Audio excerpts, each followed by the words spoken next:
Ladies and gentlemen, good morning, or whatever time of day that you actually happen to listen to this. I have a great episode for you today with 3 military veterans. I guess 4 if you count myself. But before we get into that, briefly, let's talk about the sponsors that make this episode and the podcast in general possible. This episode today is brought to you by Mudwater. If you are a coffee drinker, or maybe you're not a coffee drinker, either or, perhaps you're looking for a coffee alternative, Mudwater is the solution for you. It is a coffee alternative with 4 adaptogenetic mushrooms and Ayurvedic herbs. With 1/7 the caffeine as a cup of coffee, you're going to get energy without the anxiety, jitters, and a crash that coffee can often provide. Each of the ingredients in Mudwater was added for a purpose. Cacao and chai for mood and a microdose of caffeine. Lion's mane for the alertness. Cordyceps to help support physical performance. Chaga and reishi to support your immune system. Turmeric for soreness. And cinnamon for antioxidants. You might ask yourself, what can I expect when I try this? Well, I didn't know what to expect either, so I whipped one up.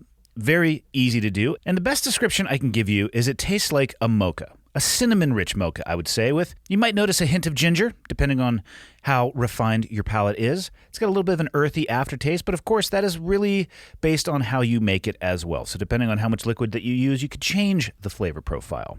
Also, don't forget, you could add your favorite sweeteners, from sugar to honey, nut milk, whatever it may be. Mudwater is a Whole30 approved, 100% USDA organic, non-GMO, gluten-free, vegan, and kosher certified beverage.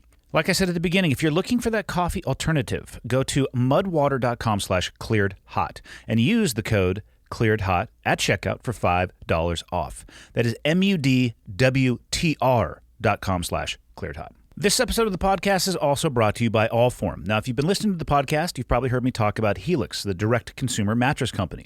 Helix has left the bedroom, and they've started making sofas. They just launched a new company called Allform, and they are ready to start making the best sofas that I have ever seen. What makes it really cool? Well, for starters, it's the easiest way you can customize a sofa using premium materials and at a fraction of the cost of traditional stores. You get to pick your fabric. It's spill, stain, and scratch resistant.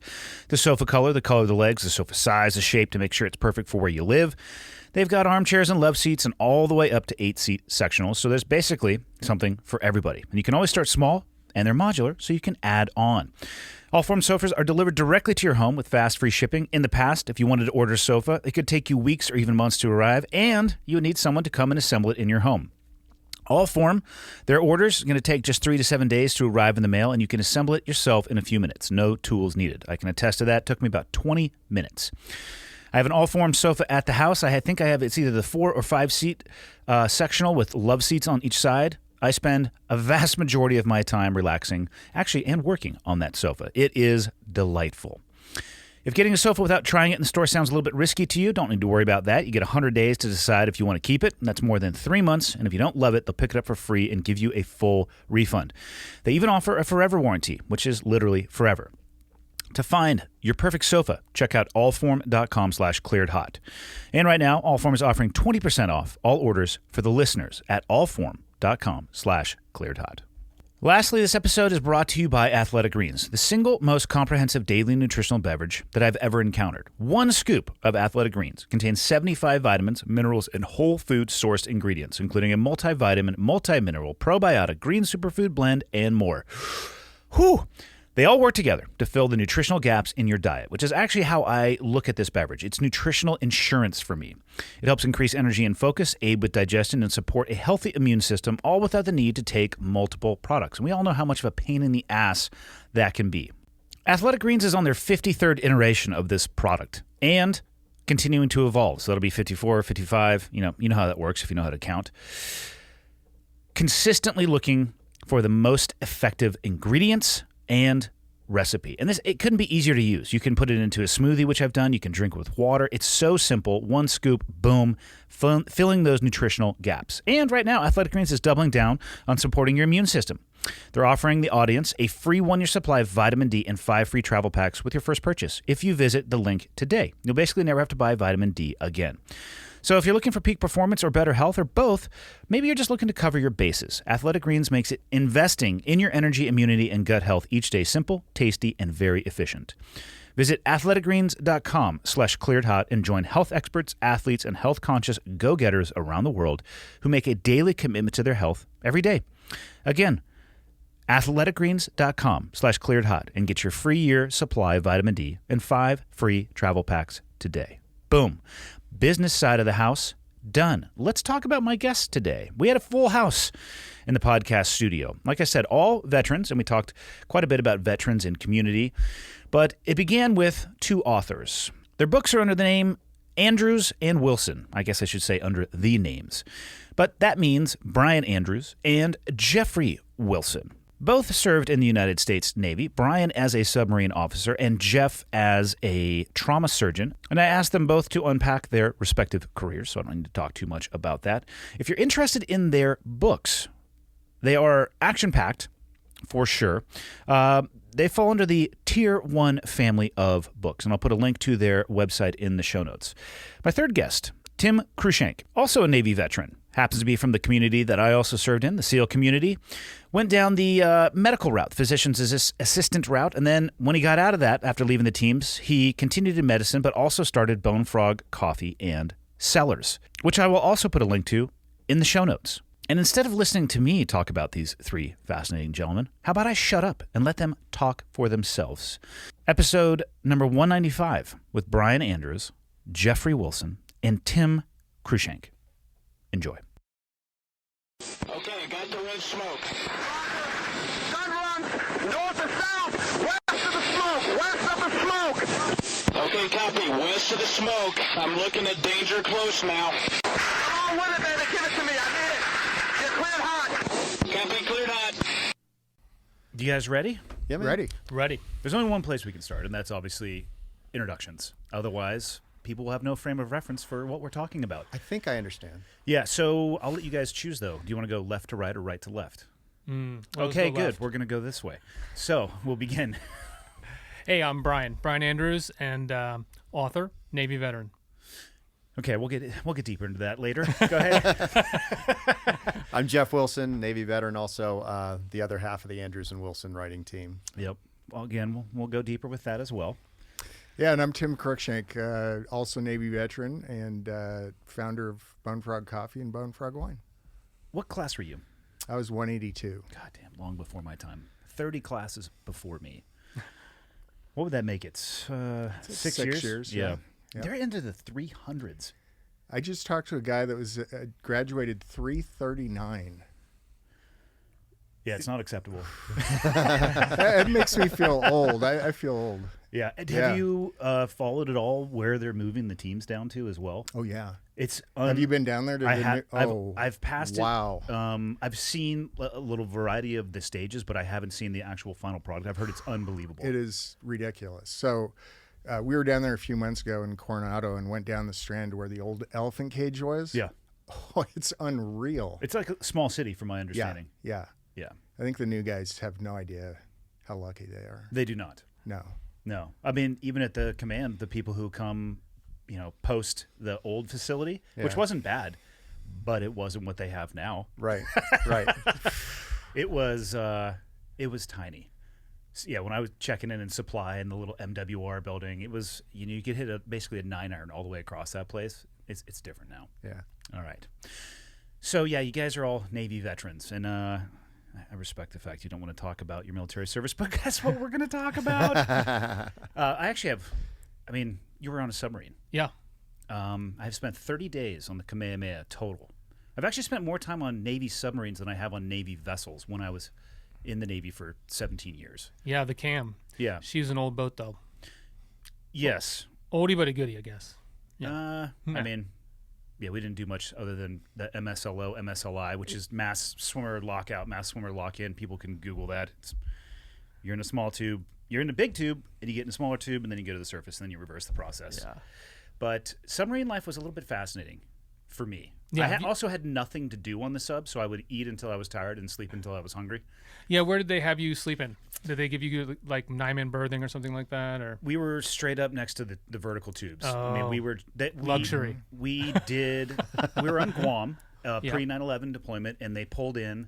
I don't know why we spent It was like 2 weeks, a couple days off, and then 2 weeks back on that thing. And literally what we did was the MSLO, MSLI, and we might have done some Zodiac stuff. But there was one night where they were doing God, what did they call it? It was me and another dude on a set of open circuit tanks that we locked out and just shot a chem light up in the air. They were looking for us through a periscope. It was like a recovery of some kind. The boat came underneath us, and you dive down right over the top of it. It was kind of eerie, but just to see the massive, because of course everything in the water I consider to be a shark, but you see it coming, and you just would stay stationary, and the boat flew right underneath you, and you just did a front flip into the dry deck shelter. And I don't know why we did it. I think I was the new guy, which is that's why I did it. Yeah. I don't know what the boat was getting out of that, though. Yeah, the boat was there just for you guys, probably. Just that. It had to have been some type of recovery drill. They did all sorts of little special projects. It's been retired at this point, right? Yeah. Yeah. It was an old boat. It was. I had a buddy on probably when you were there, Justin Miller. Okay. Lieutenant Miller. So your path, though, nuclear engineering? Yeah, no, my path is a little strange. So I was a psychology major at Vanderbilt, and, my whole plan was to go into naval intelligence, and I had that locked in. And then my senior year, they said, hey, we're closing down the restricted line options, so everybody here's got to go unrestricted line. And I was like, what? And for people listening, what he's talking about is the type of commissioning. So restricted line, I had a star on the sleeve. So what would the restricted line have? So like JAG Corps, Yep. Medical Corps, Intel. Crypto, Intel. So, and for the people listening, they are commissioned officers, but I guess technically they're never supposed to fall into the chain of command, correct? When it comes to a tactical leadership position? Yeah, they wouldn't be in any tactical roles, no. Okay. Yeah. So you want the traditional officer. Yeah, right, so if then you I was will. like, well, what am I supposed to do? This was my plan. And I complained a lot, and they're like, dude, you just have to pick. And I was like, well, I clearly can't be a SEAL, so can't do that. Not with that attitude. And yeah, right. And I didn't do so hot on the like geospatial thing, Jeff, for like flying fighter planes. Like that wasn't good for me. So I was like, I'm gonna be a submarine officer. That sounds pretty badass. And was it as badass? Well, as it so sounded? then they laughed at me. because he's not an engineer. And they're like, no, seriously, what do you want to do? He's like, no, that. Yeah. And they're like, yeah, but you're not an engineer. You didn't take thermodynamics, electrical engineering, material science. Like most, these are all engineers. It's nuclear engineering. I was going to say we are talking about a nuclear power plant. Some of those seem like it would be prerequisites. Right. I was a little cocky, and I just said, well, how hard can it be? Like, just gouge me up. I got 6 months for this test. So I feel like get it me could ready. be very hard. Yeah, it was much harder than I thought. But that's such a Brian story too. Obviously Brian's one of my best friends now. We've been together a long time. But it's a classic Brian story. It's like, they're like, no, you got to pick something else. And he's like, you won't even pass the test. Oh, there's a test? Like, yeah. Oh, well, if I pass the test, can I go on submarines? And they're like, yeah, dude, if you pass the test, you can be on submarines. And then damn if he doesn't. So how long did you spend on the subs? How many years were you doing submarine warfare? So I did one full tour, so I was 42 months on a fast attack. What's that life like? Because again, my only frame of reference is the Kamehameha, which is bigger, correct? Yeah, that was a previous bomber that had been converted to do, other stuff. So a fast attack broadly in comparison to that size, smaller. Yeah, so think, football field length for, fast attack. And so my boat was a cool boat because it was like known as a Type A boat. So we had a really, really badass sonar system. We had vertical launch Tomahawks. We had torpedoes. And we were pretty quiet and pretty fast. So we did all sorts of different types of missions. And, at that time, that was the Clinton administration. So there was a very public drawdown of the Navy and talking about, we're consolidating our Navy. And meanwhile, like the number of missions that we had to do as they're retiring different ships, you had to do traditional blue on blue or blue water, I guess, submarine operations. But in addition to that, you'd have littoral surveillance. You would have battle group escort. Some of the anti-drug run type of stuff. Really? Yeah. That actually is probably great utilization for a submarine. Yeah. Did you ever chase Russian submarines when they did Crazy Ivans? The Crazy Ivan, I will admit, is real. It is? Yeah. I knew that The Hunt for Red October was a documentary. There you go. I knew it. Yeah. It's scary as shit. Yeah, the Crazy Ivan is It's just pretty a scary. hard banking turn, right? They do a 360. Yeah, so basically, the submarine has this sonar dome in the front, and so it's listening in the front, and then it can pull a towed array sonar behind it. Clear of the propeller. Yes, so it's a wire. It comes at. There's different arrangements, but it'll come out of either the stern planes or the rudder, depending, or there can be a separate little fin that'll come off with the attachment for the Russian submarines have their towed array in a little, I don't know, hydrofoil looking thing. Well, otherwise you'd be, I was going to say blind, but you'd be deaf behind you unless you did that, correct? Well, remember, it's a long cable full of hydrophones, so it can't hear very well directly behind. So directly behind you, you have to do what's called a baffle clearing maneuver, and it's basically like the submarine equivalent of looking over your shoulder to see who's behind you. So, a Russian submarine, if they thought that they were being tailed by an American submarine, they would do this Crazy Ivan. Sometimes they would be consistent when they would do it, but usually not. They didn't want to be consistent, so they'd pick different times to do it. Bottom half of the hour, obviously, starboard. Mm-hmm. That's what I remember from that movie. That's all they do. And you guys just need to flood the torpedo tubes but keep the doors shut, right? I believe the skipper described that as unzipping his fly. Fucking loved that movie when I was younger. What was the best part about the attack sub lifestyle? I mean, it was pretty cool to think that you're on this, my sub was a $6.8 billion machine. Oh, wow. And, you think, at least at the time, I thought, this is the most complex machine mankind has ever made. You're driving around underwater, blind, with a nuclear reactor, and missiles and torpedoes, and all your tactics are sort of based on, geometry. You're sort of trying to figure out what everybody's doing based on bearings that you're just receiving from sonar. So you don't know what depth they're at. You don't know how far away they are until you start doing maneuvers and using geometry to figure out where they are. Wow. What was the worst part about the attack sub lifestyle? I think the worst part is just the op tempo. I mean, we were at like an 80% op tempo on my boat, so we were always at sea. With fast attack, we didn't get to turn it over to the shore command to fix it. So, when we were pulled into port, we had to fix our own boat, and then we go back out to sea.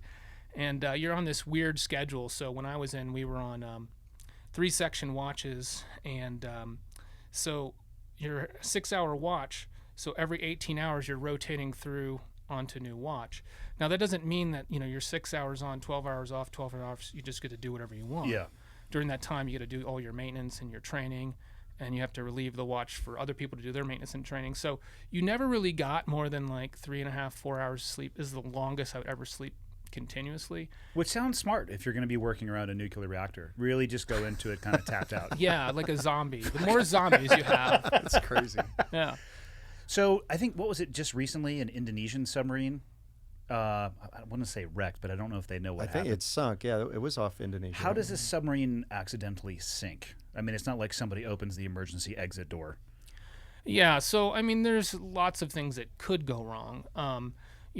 Underwater, for example, there's sea mountains, and the sea mounts, they're always growing because they're typically volcanic in nature. So, from year to year to year, they can be growing at ridiculous rates. Sometimes, 100 feet, growing 100 feet a year if they're putting out. I could see how that could be a problem. Yeah.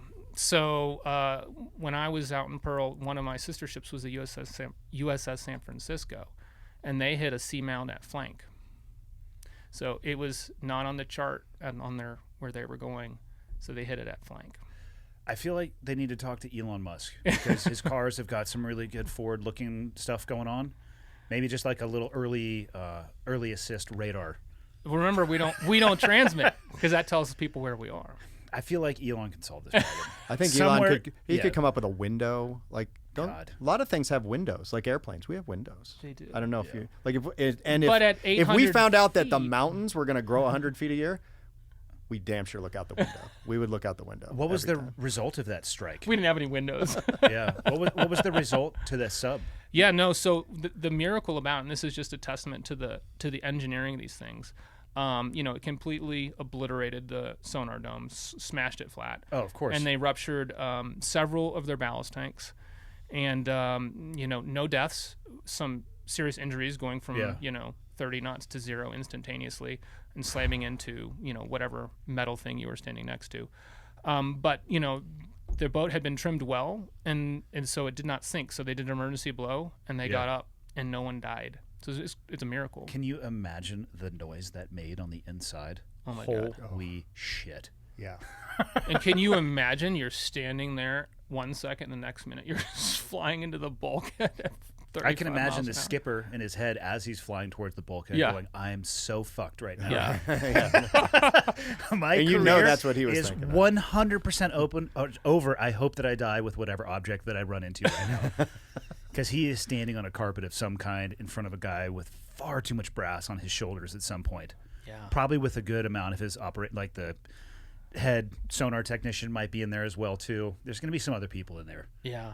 Yeah, no thanks. Yeah. But I mean, that one is not really an error because they were driving according to their charts. They're using their phonometer. Yeah. I mean, they're operating according to procedure. And that's what the point is simply that, the undersea landscape is changing rapidly, and there's only so much, it's a big ocean, right? For sure. There's only so much mapping that you can do. Mm-hmm. We're not transmitting, we're not making any noise as we're going. So, Well, I don't know if it's, this might be made up, but I've heard, it might have been Rogan who was saying it, that we know more about the surface of the moon than we do the actual ocean bed itself. yeah, To your point of being there's so much down there and so little of it is mapped that Yeah. Yeah. It's such a hostile environment at depth because the pressure, in these movies, these World War II movies, they're always showing like flooding, like these guys get out these wrenches and they put these patches over it. hold it with their hand. Yeah, no. Like it's like You're not stopping that. it's like an 1/8 of an inch leak at test depth, I think, in the seawater system. It atomizes the water. It's coming in so fast it atomizes. It would be like a water jet. It would cut your hand right off if you tried to stop it. But you actually drowned standing up. Everybody drowns just inhaling because the water's coming in so Oh, that's fast. fascinating. Atomizing. Jeez. I could have Yeah. lived my whole life without knowing that. Yeah. What I did not enjoy about my time on the Kamehameha is the noise that the vessel makes as it goes up and down. The creaking. I don't need to hear that ever. Yeah. Because it's like, creaking and popping. Like, Yeah. is one of those, is that an important noise? Or am I the only one hearing this? Do I need to report the noises that I'm hearing to everybody else who doesn't seem to be paying attention to these noises? Yeah. Yeah, it was cool. The best part about it, they stopped to do a swim call, which, by the way, submariners have the worst tans of anybody that I've ever seen. Yeah. Have you doubt. seen There's like no tans. Powder? Yeah. So they parked the boat. Excuse my lack of proper terminology, but they parked the boat. We're and like translucent. Yeah. the skipper's up there hitting golf balls while everybody's doing swim call. He hands a club to one of the enlisted guys, and he strikes it into the mat so hard that the head of the golf club flies into the water, and you just see him just slamming the golf club back in and just going away as the rest of the translucent individuals were just swimming around. I'm sitting there like, wow, this is actually happening. Okay, this is actually happening. Yeah, Middle of goddamn nowhere. We did. That was a good memory we had. We crossed the equator and the international date line at the same location. So it's called the Golden Shellback. Little, funny little ceremony and stuff. We did a Do you swim mean call. hazing? Yeah. Yeah. Yeah. Yes. Totally hazing. But we did that swim call, and what was kind of cool is sea turtle swam by. The golden shellback actually swam by the crew when we were all out there swimming, and there were some waves, so the bow was going up and down. So the skipper's like, all right, I want everybody to slide down. So you'd wait for it to get up, and then you'd slide down, and they'd go into the water. It was fun. Fortuitous timing. Yeah. Sounds interesting for sure. How much total time did you spend in the Navy? So I did 5-year tour. Okay. When did you get out? I got out in 01. Right before 9/11, I got out in June of 01. And straight into writing? No, I went to business school after that. Okay. Yeah. Did you work in the business field? Broad question, but did you do anything with your degree that you pursued business-wide? So there's a fantastic program called the Park Leadership Fellowship Program at Cornell's Business School. So they're looking for leaders out there from all different types of communities, not just military, but nonprofits, business, law, entrepreneurship, creatives, and they put together a really diverse class of folks. So I was really, really fortunate enough to be selected for that program. And that really sort of set the stage, I think, for the next, 20 years or 15 years, whatever, of my life. The whole purpose of that program is just this idea of servant leadership and how, you try to reframe the concept of leadership. And for me, having come from the military where you're used to this, very rigid command structure and, we lead from the front and lead by example, those things are true and those are great. But I think it was really eye-opening for me to take that paradigm and sort of flip it on its head and say, okay, servant leadership doesn't necessarily mean leading from behind, but it means devoting yourself to, your people, and you're there to serve them. And that's the hardest kind of leadership because it's easy to talk about. It's very hard to do. Even the leadership in the military, like by design and doctrine, it's, the static line jumpers where the OIC is like, follow me, and they go out first. Some people fail in the execution of that far more than they should. If they just followed the doctrine, they'd probably be a touch more successful. But so how about yourself? Were you into medicine prior to the military? So I have a very complicated story. So my mom says I like to be at starting salary because I changed careers. So I was in aviation. I was a pilot. I was on the civilian side of the house. Yeah, actually, I went into the Navy to fly jets and got in a motorcycle accident and got cut out of the program. But I already had been flying. My dad was a pilot, and so I wound up flying for a coal company and some other flying stuff. And then I wound up in another branch of the government doing some other stuff. I went there to fly, and they said, "Oh yeah, now that we got you here, we meant to tell you, for 1 year before you can take a flying billet, you've got to go in the field and do stuff." And I was 20. It's nice of them to not tell you that up front. But it's funny, 23, 24 years old, whatever I was like, cool, right? Like, oh yeah, that's awesome. And it was for a short time awesome, but it was very violent and it wasn't what I envisioned. And so I wound up going to medical school after that.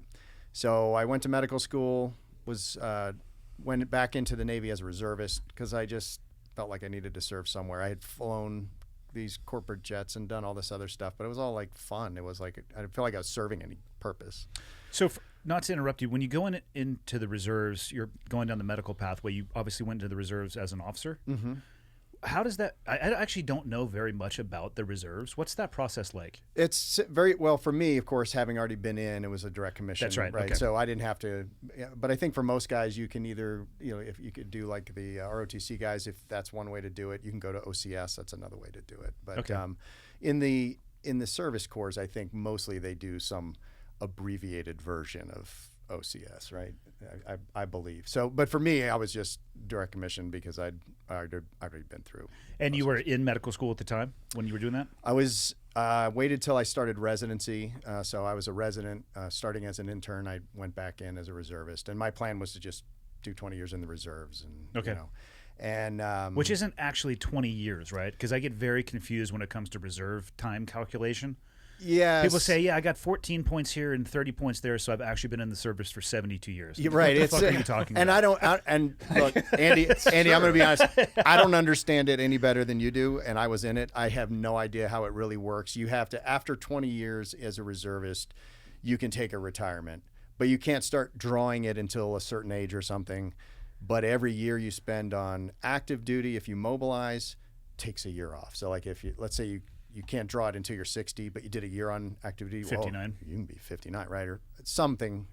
Don't quote me. I'm sure that's wrong. And when you're in the reserves and what do they call it? Activate you when you go on active duty? Are you actually on active duty, or are you just active on reserve status? So there's that. So that's what happened with me, right? So I'm a reservist, and I'm planning on just being a reservist, and I'm going to go into academic medicine. I was doing tons of research at the time. I wound up doing a residency and fellowship in vascular surgery. So I'm publishing papers and running a lab. And I figured I'd just be a reservist, and that way I feel like I'm giving back.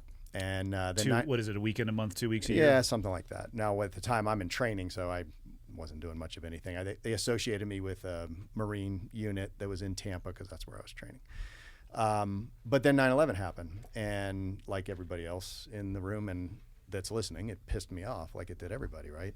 Some people listening might not have been born. Yeah, I know. Well, some people that are which deploying, is a startling right, and we talk about that in this Really? in this last series of books, the one we sent you. That was the whole premise of that book. Is like, there's people that are deploying right now that weren't Yeah. born, right? And they're fighting against bad guys who also weren't born. Like, it's insane. But anyway, so when that happened, I said, got with the detailer, said I want to go on active duty. And he was like, oh yeah, well, we'll mobilize you. I was like, no, you're not following me. I don't want to be a reservist anymore. I want to go on active duty. And he's like, oh, well, that's harder. Let me call someone. So we worked it out, and I went on active duty, came up to Virginia, was at Portsmouth Naval, did a deployment with the Marines, and ran into some guys downrange. And, next thing I knew, I was in a bar. You guys have the weirdest selection process initially. Like, I get this weird call, like, hey, remember that stuff we talked about? I wound up augmenting some stuff that was going on at the very end of that tour. And I get this weird call when I get home. It's like, hey, remember that stuff we talked about on the roof that night? I was like, yeah. He's like, you think you could really do that? I was like, yeah, I think we could absolutely do that. So I got some guys who want to talk to you. I was like, great, let's do it. He goes, all right, meet me at Hot Tunas. It's like, what? So who is this, right? So we sit in this bar, and we're talking about this. I don't know who anybody is except the one guy. And they're like, so do you think you could do this shit and that shit? And you know how it is over there.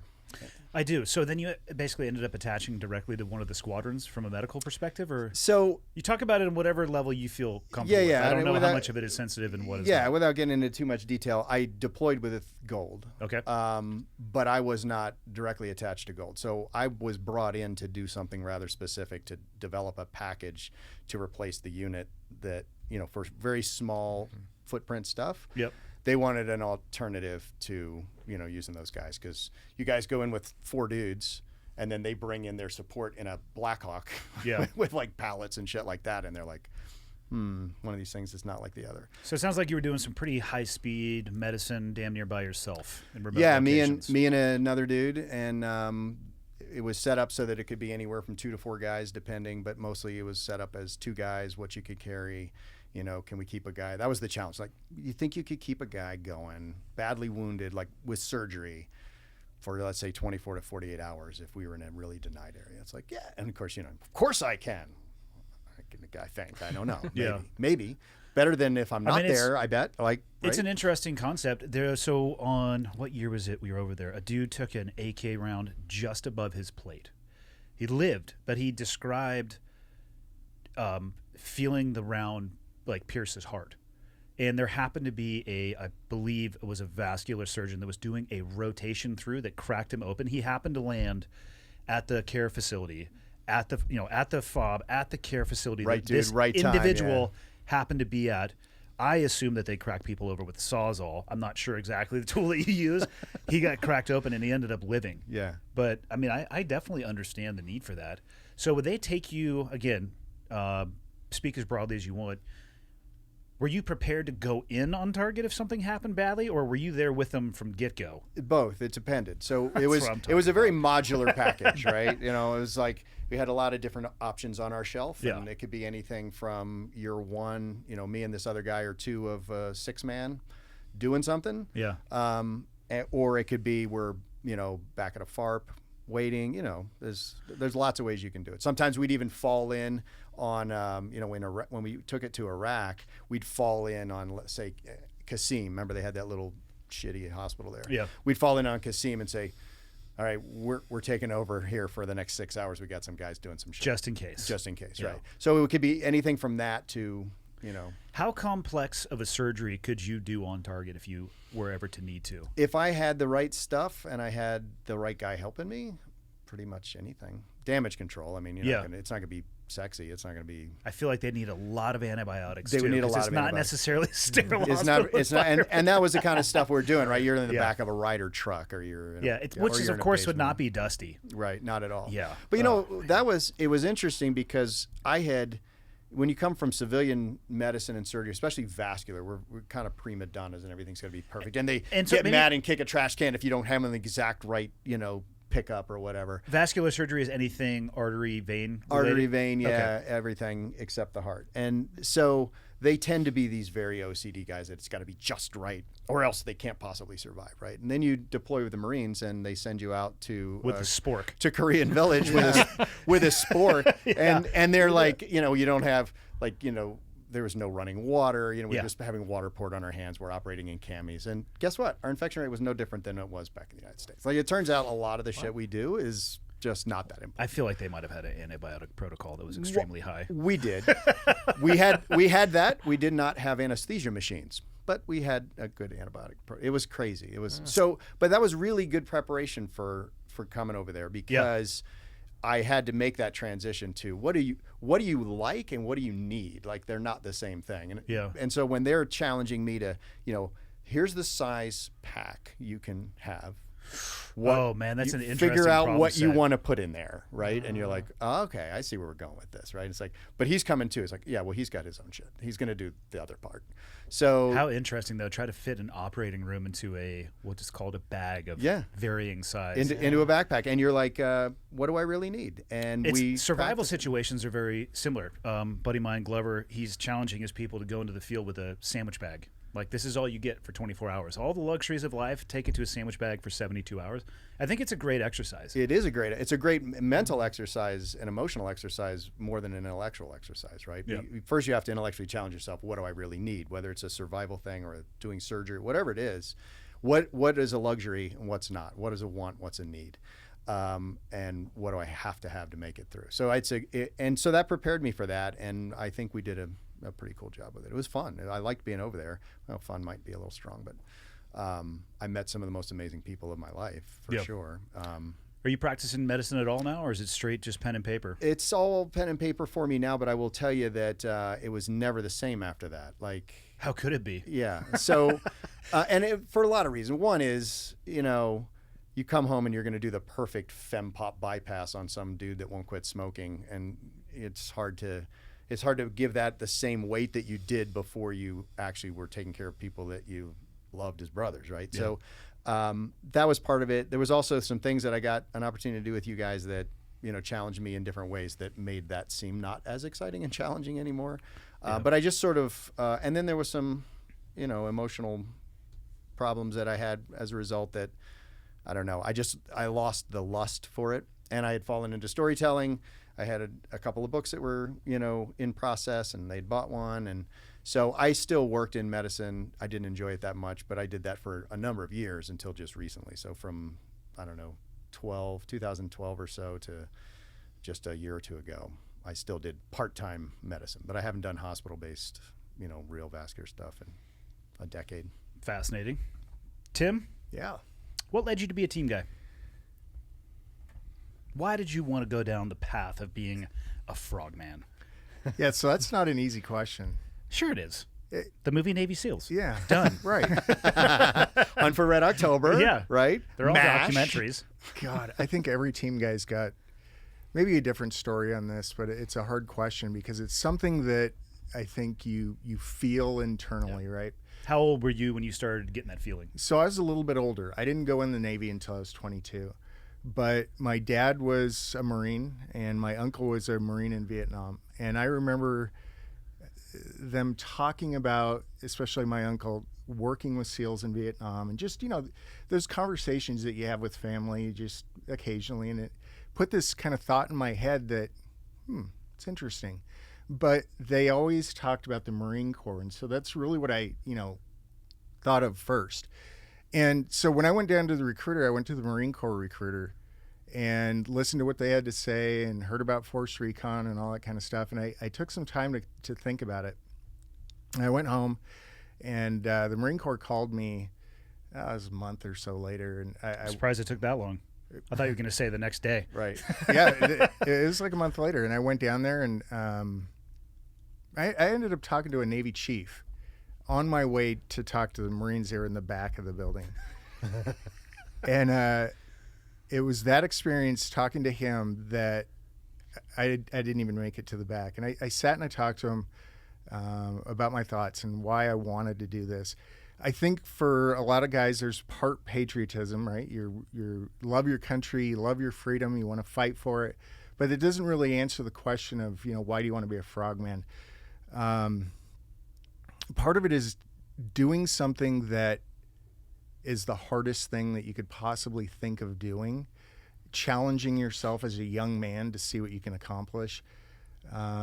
And I think it's that same mentality that I've kept with me my entire life of just pushing yourself to keep accomplishing things. I'm 54 years old right now and starting 2 new businesses, and it's that same mindset of, pushing yourself out of your comfort zone to do something new. I think once young men get that turned on, like Buds is an excellent crucible for that, right? And did you ever go back as an instructor? I did. Kind of fascinating, right? To watch, and I would spend a lot of times talking with the students about why they quit. Because as you know, going through training, it's like, has anybody seen Bob? Oh yeah, Bob's not in the class anymore. You never see Bob again, ever. No. Like, hey man, I thought you said like we were ride or dies on this. Like this is all you ever wanted to do, and we were just having lunch and you left. So fuck right off. But the fascinating part for the students, some people look at adversity as an obstacle. Some people look at it as a motivation. And the thing that I saw, the repetitive thing over and over again, and I'm curious, I always ask instructors, was once they flip that switch and you realize, like, hey, really your biggest governing factor is your brain. You can't turn it back off. That's right. And then you look at how entrepreneurial a lot of team guys are when they get out. They're like, fail, yeah, whatever, next. Fail, whatever, next. And they just keep going and going and going. Or they drink themselves to death. That seems to be the 2 paths that ex-team guys go. Sometimes in combination, that gets a little wild and ugly. But, yeah, once that lever gets flipped, I would say that's the magic sauce. I don't think, the way I talk about it at least, I mean, you could teach a monkey to do everything that I did, and it would take about 4 hours to teach him to do that. It's nothing. The physical ability of the students I would call average. If you took a Buds class, people I think would be highly underwhelmed with the actual physical stature of most of the people. Average height, average weight, some skinny bean poles, some meatheads who spend too much time around the iron and are getting intravenous chicken breast. And the rest of them are just average people, but they have that switch that has been flipped on, and it just can't be turned off. You're absolutely right. And you can't look. I worked at pre-training, PTR, what they called 4th phase at the time. Through. Yeah. And so, I was the first one to see them all. And you can't tell by looking at somebody at all. It's really, it's what they have in their mind and what they have in their heart, their desire to succeed. And really, the guys that make it through, they push themselves harder past any point of physical pain or mental pain. They just have the ability to push themselves harder than those around them. And it's interesting because we would get, collegiate athletes, swimmers, football players, all these guys, and they had never in their lives, they were always on a schedule. It always, played out for them. They were never told or ordered what to do. You're going to do it. And you're going to do it until the sun gets there. And it pushes people past what they can even fathom in their head, the pain and being uncomfortable, wet and sandy and tired and all those things that we went through. That's the difference on the other side for the guys that graduate. Yeah. Where'd your career take you? Where'd you start off?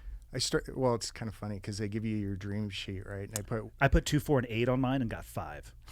I put 1, 3, and 5 and got 8. Perfect.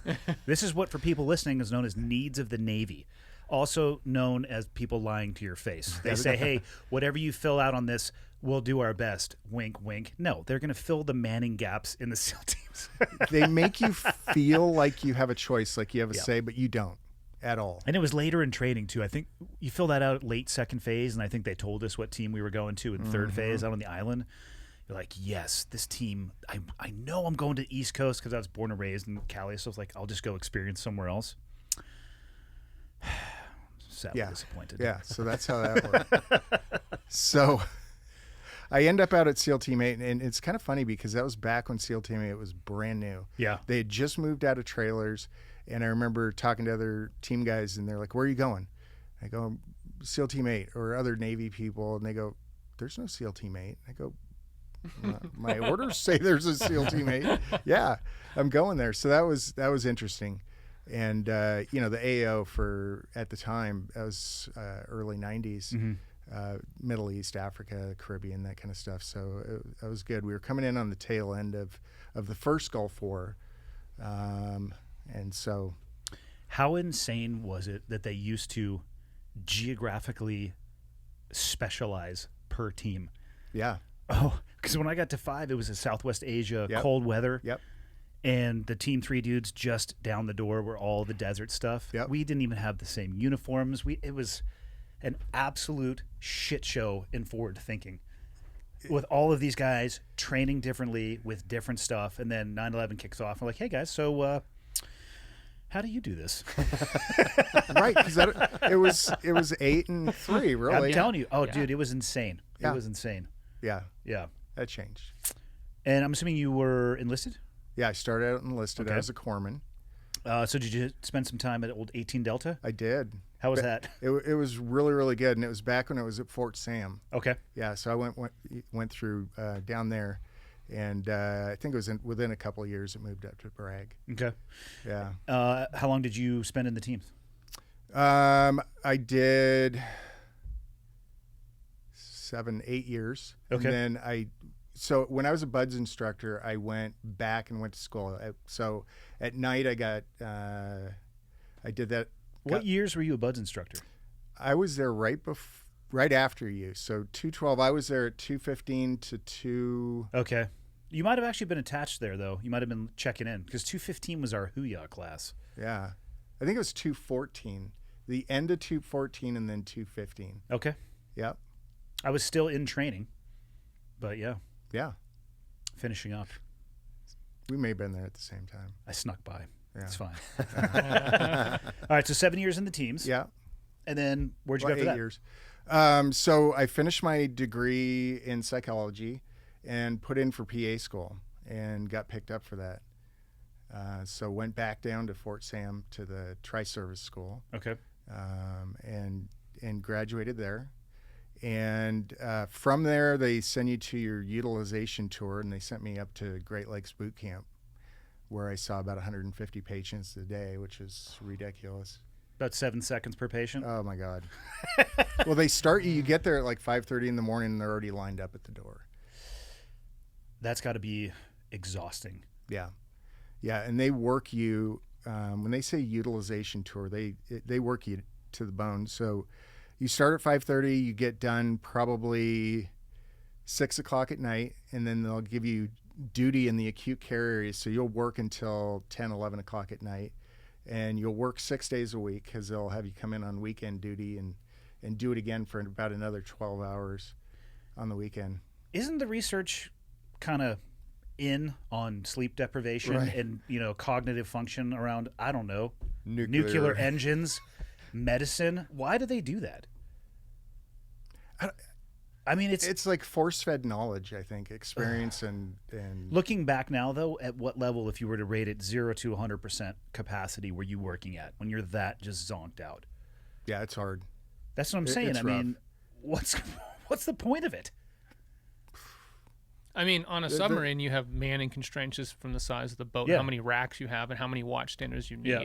So, I mean, I know one of their priorities is to automate more and more and more of the watch stations and combine, roles and the like. But then you start taking people out of the equation. You have to wonder, okay, I always worried. Somebody's got to manage the automation. Yeah, and you have to worry about level of knowledge too. So I always worried, is the guy who just barely squeaked through nuke school or made it through prototype, and maybe you're interviewing him on quals, and you see that he doesn't really understand like why you bypass around main steam 1 and 2. Like he doesn't understand thermal stresses. He doesn't understand. Maybe he does, maybe he doesn't. But you see that look in people's eyes, and you wonder like, okay, in a casualty, how is this person going to perform? Not good is the answer Yeah. to that. I remember we were doing an ORS, so this is an operational reactor safeguards examination. It's just all the, big wig naval reactor guys come on board and they test you. They want to make sure that you actually know what you're doing. And so to do proof of concept that you can respond to these drills, the drills are pretty aggressive. And so you'll actually be operating at sea, and you might, secure seawater system. You might secure all steam to the engine room. And so you're putting the ship in a compromised position. I remember we were doing an ORS one time, and when you're engineering officer of the watch, you have to keep logs of everything that's happening. Well, when there's a casualty and there's alarms blaring and you're giving orders and stuff, you can't really keep a minute-by-minute detailed log. So what happens is the off-going engineering officer of the watch will come back and he'll take logs. and he'll get you books. And it's a little bit like a play because you have to open up your casualty procedures. You're not supposed to be like reading them like a dunce. You don't remember what to do. It should all be memorized. It should be natural. But part of this is almost like a play. So the book needs to be open. You need to be following it perfectly. And I remember this buddy of mine. It was a tough ORS, and we were having a rough time. He was very nervous. And so they simulated a steam rupture on the starboard side of the engine room. And so there's these steam stops in maneuvering. So you can secure steam. It's called main steam 3, main steam 4. You can secure half the steam to the engine room. And we had a lot of redundancy. So you have a starboard main engine, you have a port main engine. You have a starboard steam turbine generator for electricity and a port one. So you can operate quite effectively if you have to secure steam to half the engine room.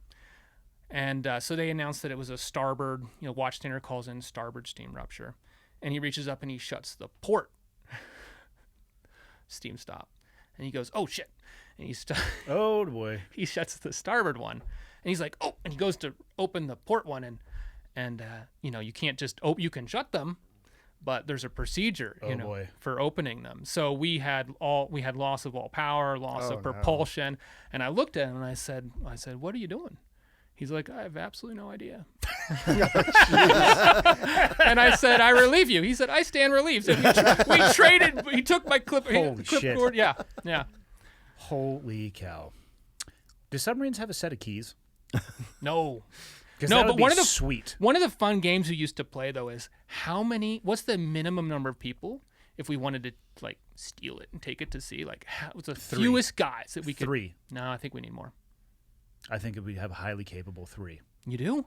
Just get 2 of you guys doing the nukes. First up, I don't know a goddamn thing about that. submarines. I say get 2 of you guys in the engine room and I'll just spin the wheel around. I mean, we're saying just to get it out of port. 3 No, days. it doesn't. You need we sort of settled on. We could get it out of port with 3. 3. The 3 right people. Yeah, and that's he's right. saying the 3. I'm not right. saying we're gonna go like do missions with it. I'm saying we'll just take it for a quick joyride. We can do 3. God. But they must be well rested. Yes, we're gonna be at least 12 hours sleep. 12 hours sleep. Yeah. So you stayed in. I know a couple guys actually who went the PA route. Yeah. Actually, a guy that I was a second phase instructor with started that process and got accepted while we were there. So how long did you do that for in the Navy? So I did a total of 25 years. Oh, wow. Yeah. So damn near probably after the schooling, 16, 17 years, PA stuff? Yeah. Wow. Well, yeah. I mean, after I graduated from PA school, yeah. Why'd you decide to stop? It got to a point at that 25-year mark. My wife had cancer, stage 4 cancer, and my kids are getting a little older, and time for to get out and stay in one place. I mean, at that time, God, we'd moved 17 times, I think. Yeah. In my career, and they needed a little bit of stability and one place to go to high school, and we'd been stationed all over the place. My oldest daughter was born September 10th, the day before, so we were sitting in the hospital. In 01? Yeah. Oh, wow. Day before, and so that changed our lives forever, and Yeah. it was crazy. What did you land on doing once you got out? I mean, I know you're an entrepreneur for sure. We got some of the stuff that you do on the table right in front of us, the coffee, the wine. How'd you decide to go down that path? It's not exactly medicine.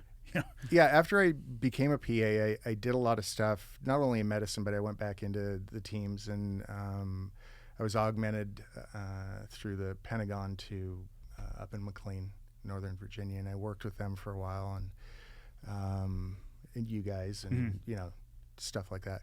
So spent the rest of my career doing that back in the community and that kind of stuff.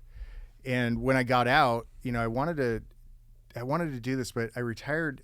I had the opportunity to go back to JACE on PC and be the Navy Dean of the school, and to be able to come full circle, going through as a junior enlisted guy, and then coming back and being able to run the school on the Navy side was pretty cool and rewarding. A unique offer for sure.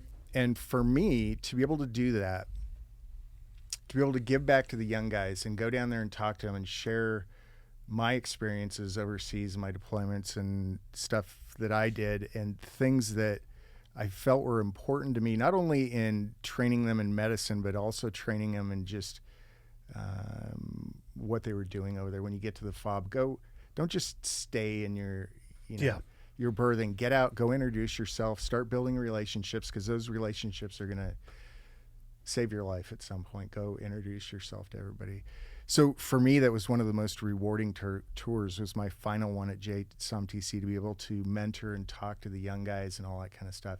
And it was then that when I retired from there, the Army had this big auditorium, and the Navy does these very traditional retirements. And I remember standing there looking at everybody from my career in different communities and different things.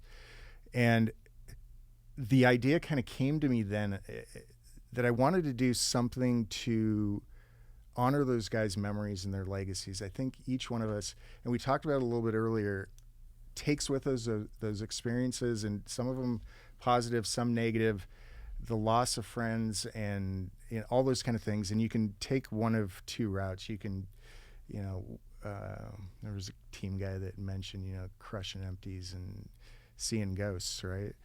And I wanted to use my memories in a positive way to help honor those guys that made the ultimate sacrifice, and teach the public about what the bone frog means and the significance behind that, and truly the sacrifice of the guys, not only for them, but the people they leave behind, their families, their kids, their wives, all that kind of stuff, that are still suffering now because of that loss. Yeah. The loss is significant, and that's why I created this. I remember going back after my retirement to the hotel and tell my wife that I had this idea that I wanted to create this thing to honor their memories, and it took a while. It's like in the teams, you're a jack of all trades and master of none, right? Truly. But you can't be afraid to try new things. You've got to get out there and learn how to do all the things that we had to do. And it's the same thing when I got out. I didn't know anything about coffee or wine or any of that kind of stuff. I just had to find a subject matter expert that could teach me the industry and go from there. And it goes back to that challenging yourself and always pushing yourself. And it doesn't matter how old you are or what your background is. Keep pushing yourself to do new things and try new things. The bone frog itself has an interesting origin story. I'm sure you know it. Mm-hmm. Drawn by Keith Kimura. Yep. And he drowned in the dive tank. Yeah. The day that I checked into Buds. So Keith was a SEAL corpsman as well. Yeah. Yeah. And I don't know of anybody. God, I wish I could actually remember where I first saw that design. I would say it's a very traditional SEAL tattoo. Mm-hmm. I have one. Like I was telling you guys, I'm actually going to laser it down a little bit and cover it up for a variety of reasons. But one is my continued desire to move past my old phase of my life. And I'm tired of telling people that I like, aquariums and stuff like that. Because they're like, oh, what's that? I'm like, I just really like frogs. Shut the fuck up. Yeah, it's probably one of the most traditional team guy tattoos. But the fact that it was drawn by that individual, he was Shallow Water Blackout, correct? Yeah. And just crazy timing in the colliding of those worlds. But I don't know anybody who had that tattoo before he died. No, I don't think so. It was because of his death that it then became this kind of sacred image. Yeah. The guys got tattooed on him in remembrance of somebody that they lost. I took Keith's drawing and I changed it up a little bit. I put the trident in the pelvis. Yeah, you can see it in the hips. Yep. And I changed the head a little bit and lengthened it. And, to honor him, I didn't want to just use his exact image. I wanted to make it a little bit unique, but still the same messaging behind it. And I still get the same thing, when I talk about it. People will see this image and they don't get it. They don't understand it. But it starts the conversation so we can tell the stories and talk about what it means and the sacrifice behind it. What rank did you retire at? I was an 04. How about yourself? Well, I didn't retire, but I left as an 05. 03. How many years as an 03? Oh, just 2. Yeah. Fuck yeah, I'm the senior, or I'm the junior man. I think I did 1 year as an 02. Or 03E, sorry. You say 02 or 03? 03. All right. Well, okay. You're the senior man here. You're responsible. Then I'm gonna make the call. 03E definitely. outranks any O2. 100%. 100%.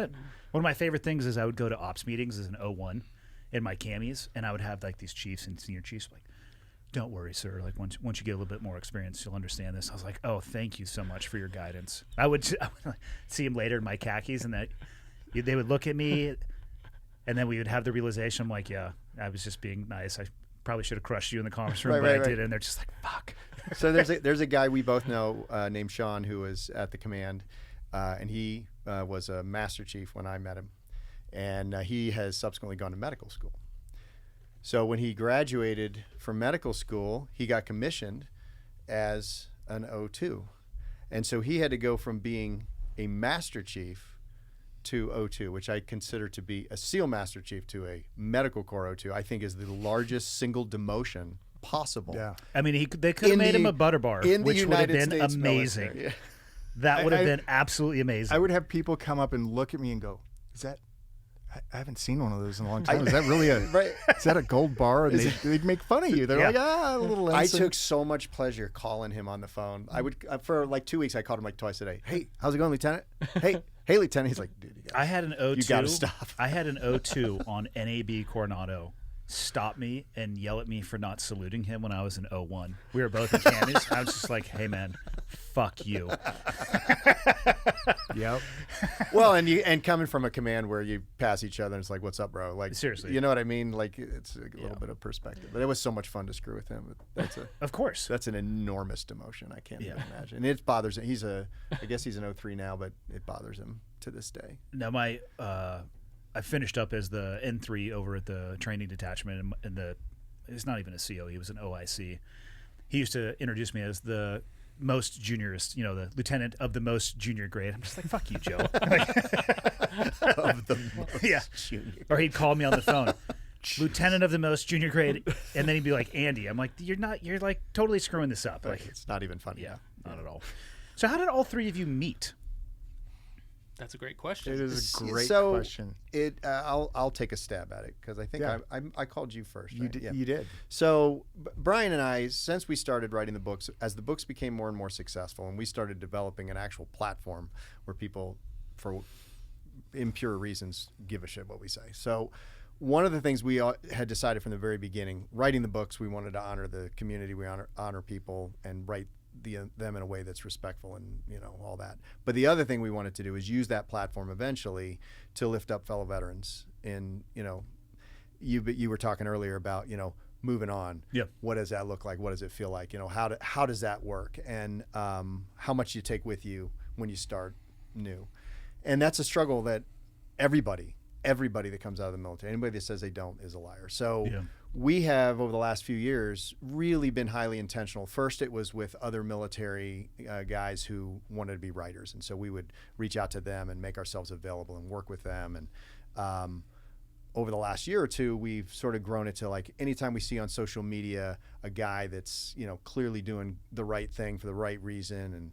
And we reach out to him and say, how can we help? But what's funny is, we get some weird responses. You reach out to the guy and you're like, hey, we'd like to do this. We can promote you and we'll talk about your stuff and do product placement in a book or whatever. And they're like, oh, well, what's that going to cost me? And you're like, no, nothing. Like, what do you need from me? It's like, that's because those nothing. Offers usually almost always come with but, or, hey, this is what I can do for you for the cost of. Exactly. And that's 99% of the emails that you're going to get. And how sad is that, right? Like, I mean, especially coming from this shared background where we, the way we succeed in the civilian world after a career in the military is by taking those lessons with us, whether it's, skill sets or mission before self attitudes, leadership skills, but it's also that team concept doesn't have to end when you leave the military. You don't have to suddenly, and that's why so many people flounder, is because where's the brotherhood? Where's the, sure, we can drink a beer together, but I need it in my work. And so we've been highly intentional about trying to do that. So, guys like Eli, we spend a lot of time talking to him. How do you do it? How can we help? How can we promote one another? So I saw this Bone Frog coffee thing just on social media. So I did a little research, saw who it was. And I was like, oh, this is legit. This guy's like, he's using his platform for good, which is a big thing for us. It's not just I'm putting a Trident on something so I can sell a lot of shit, right? Like, do team guys do that? I think I've heard of one or two guys that might have done that, right? Right, with a joke. And then there's those that weren't even team guys that do that. That's the second layer of that. Right. Yeah, exactly. So yeah, the old joke that you have to show your publishing contract in order to get through SQT and all that bullshit. You do, I believe, get issued a publisher in second phase now. Is it? So well, they make the moved it to introduction. second It's phase. on to you to actually seal the deal, but And if you don't graduate though, right? unless you're just strikingly good looking with chiseled features and great hair, then they're going to move you along to the calendar section of the, the community. That's so funny. And the onset guy. So. Have you seen the West Coast SEAL calendar? No. It's fucking disgusting. No. I knew some of the guys who worked in it, and it's as bad as you can possibly think. Like Mr. October, they shot most of it at the obstacle course. Why would they do that? It's, God, I think I might have one. And if I have one, I'm posting every one of the months on my social media channels as soon as I can find it. But God, it is that's so embarrassing. That's cami horrible. pants, shirtless, of course, all sorts of like different flexed out positions with a heavy spritz of olive oil. Right. It is disgusting. So those are the guys we don't reach out to. No. As an example. Yeah. But anyway, so we reached out. I reached out. I think it was me or you. I can't remember. No, it was I you. think it was me. Yeah. I reached out, and it was the same kind of conversation. Hey, like to have a conversation. We get on the phone, know some of the same people, and you always vet people. Call some friends. Like, did you know this dude? Yeah. He's a stand-up guy. So that's how we connected. Was just the love of what they were doing with their brand. Not that he's a team guy who's selling wine and coffee, but that he's selling wine and coffee to support the brotherhood, to honor the fallen. Like, it was just really cool. It really resonated with us. So Yeah, so we get on the phone together, and really our mindsets are the same, and wanting to help others. And we had already started putting just other team guys and other veterans on our website just to promote their business. And the thought behind that, what doesn't make sense to me is we spend all this time together, working together as a team, and then we retire or separate from the Navy and then go our separate ways, and we're working as individuals. That whole concept didn't make sense. And the guys that are out that are successful, I think, should reach back and help the ones that are just getting out, and bringing all those people together and help promoting. We do it every time we do a podcast or talk about, we have something out there to talk about a different veteran company. I think it's really important. And when I talk to Jeff, we're totally on the same sheet of music, and that's where the conversation started. It's really that the heart of service and heart of giving back to others. Yeah, it's, my desire to cover up the tattoo. I mean, I got it when I was actually in SQT. Actually, we called it STT at the time. It was before SQT, before I had actually gotten my bird, which is the trident, the pin that SEALs wear. Once they get their designation, they flip some stuff in a system, and you're a 5326, which is an interesting Facebook page group. I don't know if you're on that. It's you're not missing out on much. Apparently, some people think that Facebook is a skiff, and it is not. So be cautious with the things that you say. I'll leave it at that. Fuck me. You guys realize you're talking about this on Facebook, right? Private group does not mean secret.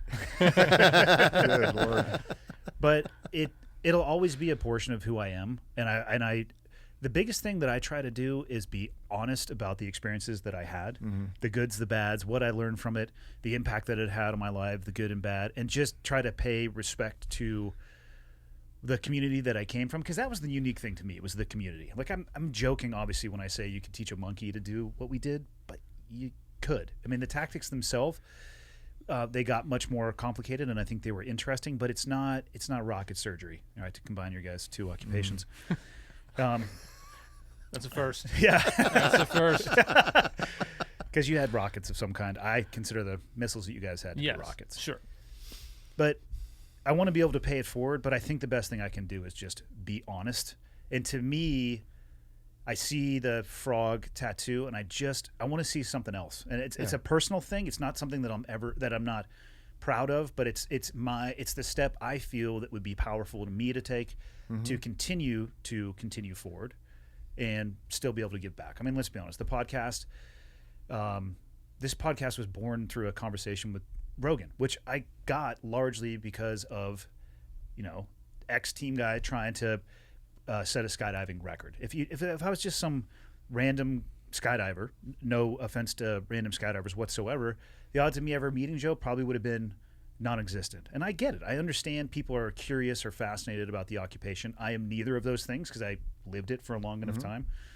But I still will never deny that that's probably the reason that a lot of people turn in, or tune in, not turn in. And I'll do the best I can. But I can't. I don't ever want to close the door on that. I also don't ever want to be viewed as somebody who is trying to either leverage it or manipulate it. Because it's a very fine line. I mean, you can throw a trident on some stuff. Like here's I could probably give you some great examples if I had 5 more minutes to think about it. But trident lipstick, trident eyeshadow. Right? I'm not saying that those things exist, but there are people that would buy it because of that. And you buy whatever you want to, spend your money however you want to. But to me, I think that's a poor representation of paying that forward. So the change in the tattoo for you, you're not denying your past. You're just saying I'll never be able to. You're acknowledging a new point in your evolution, right? Like I'm changed. I'm growing. I'm at this new place, and this new tattoo represents where I am now rather than where I came from. It's a symbol that meant a lot to me in the past, but I'm not that person anymore. I'll never be that person. And you were talking about leaving the military and how people will struggle.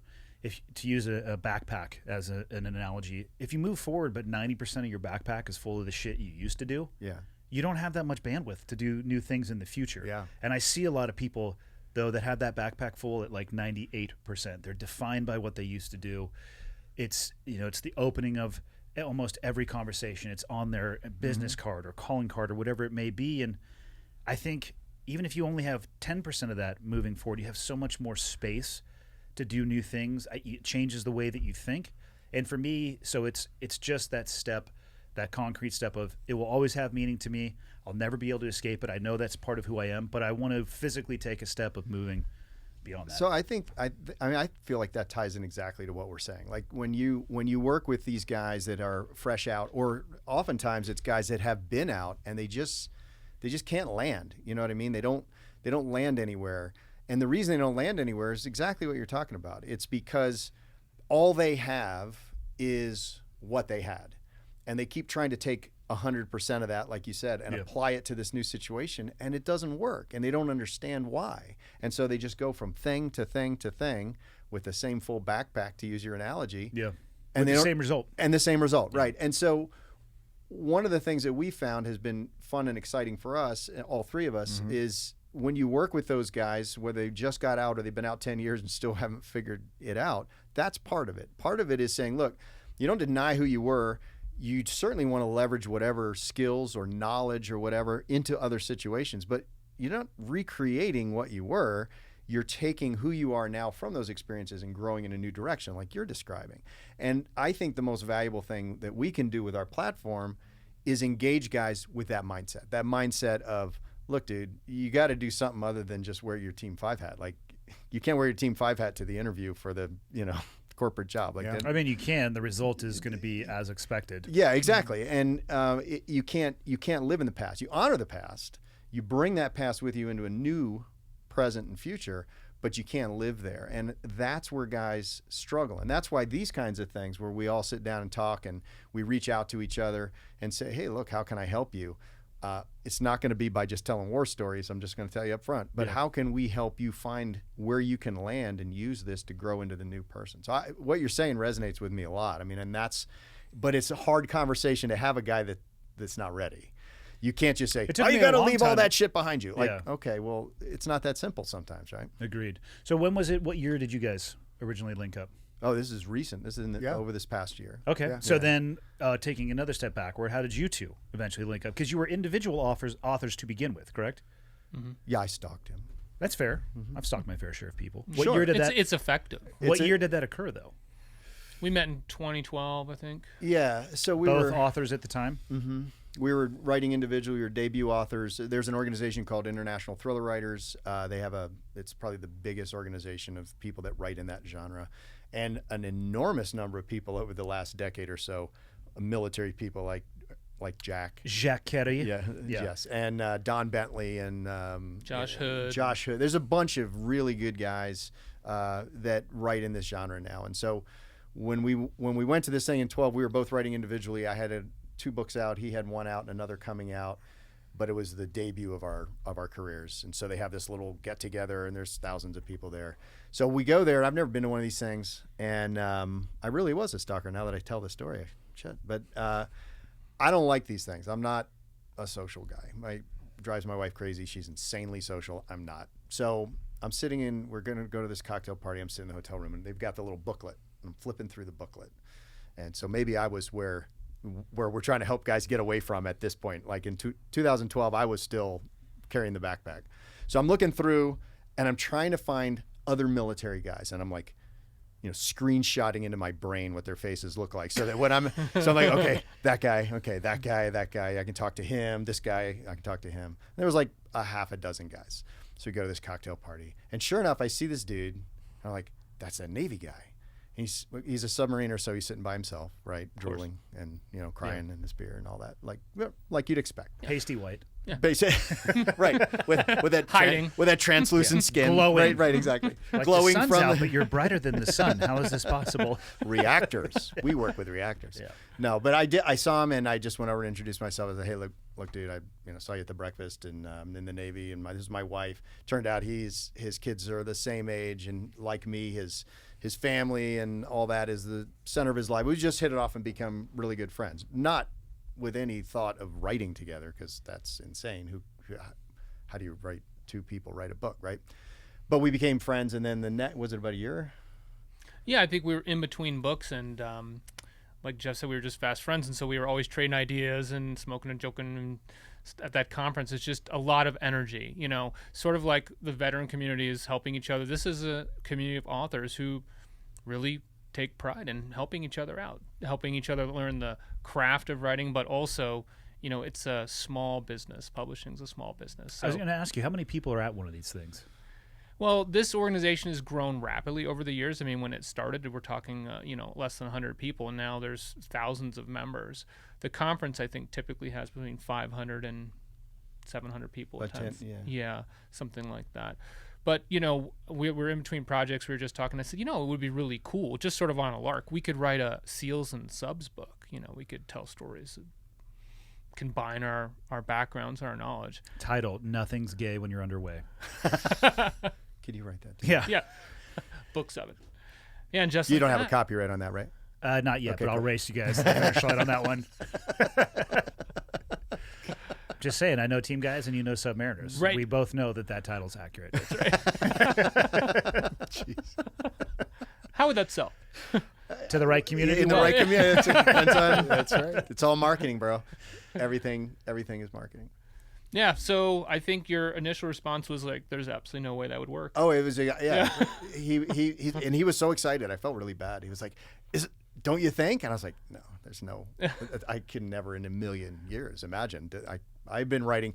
Brian sort of came to writing later. He was always a storyteller and became a writer, as I guess just a few years before we met, right? So what was the subject of your first book that you published? Oh, it was a great book, Calypso Directive, right? Yeah, the subject was, I started right around the time that the human genome was being mapped. So this book took a long time in development because that happened a while ago. But I just started thinking to myself, if you mapped somebody's genome and they had, you remember like in elementary school, there's always one kid who like won the award for never being sick, won the attendance award every year. What if you were that kid and you never got sick because you had some mutation in your lymphocytes and you just didn't get sick? How much would that be worth to a pharmaceutical company? So that's how a lot of stories start, is that what if, what if somebody... Nowadays, that'd be worth a lot. Be worth a lot. Right? Yeah. So that was sort of the premise of that book. It was a biomedical thriller. Okay, so nothing to do with the Submariner world. No.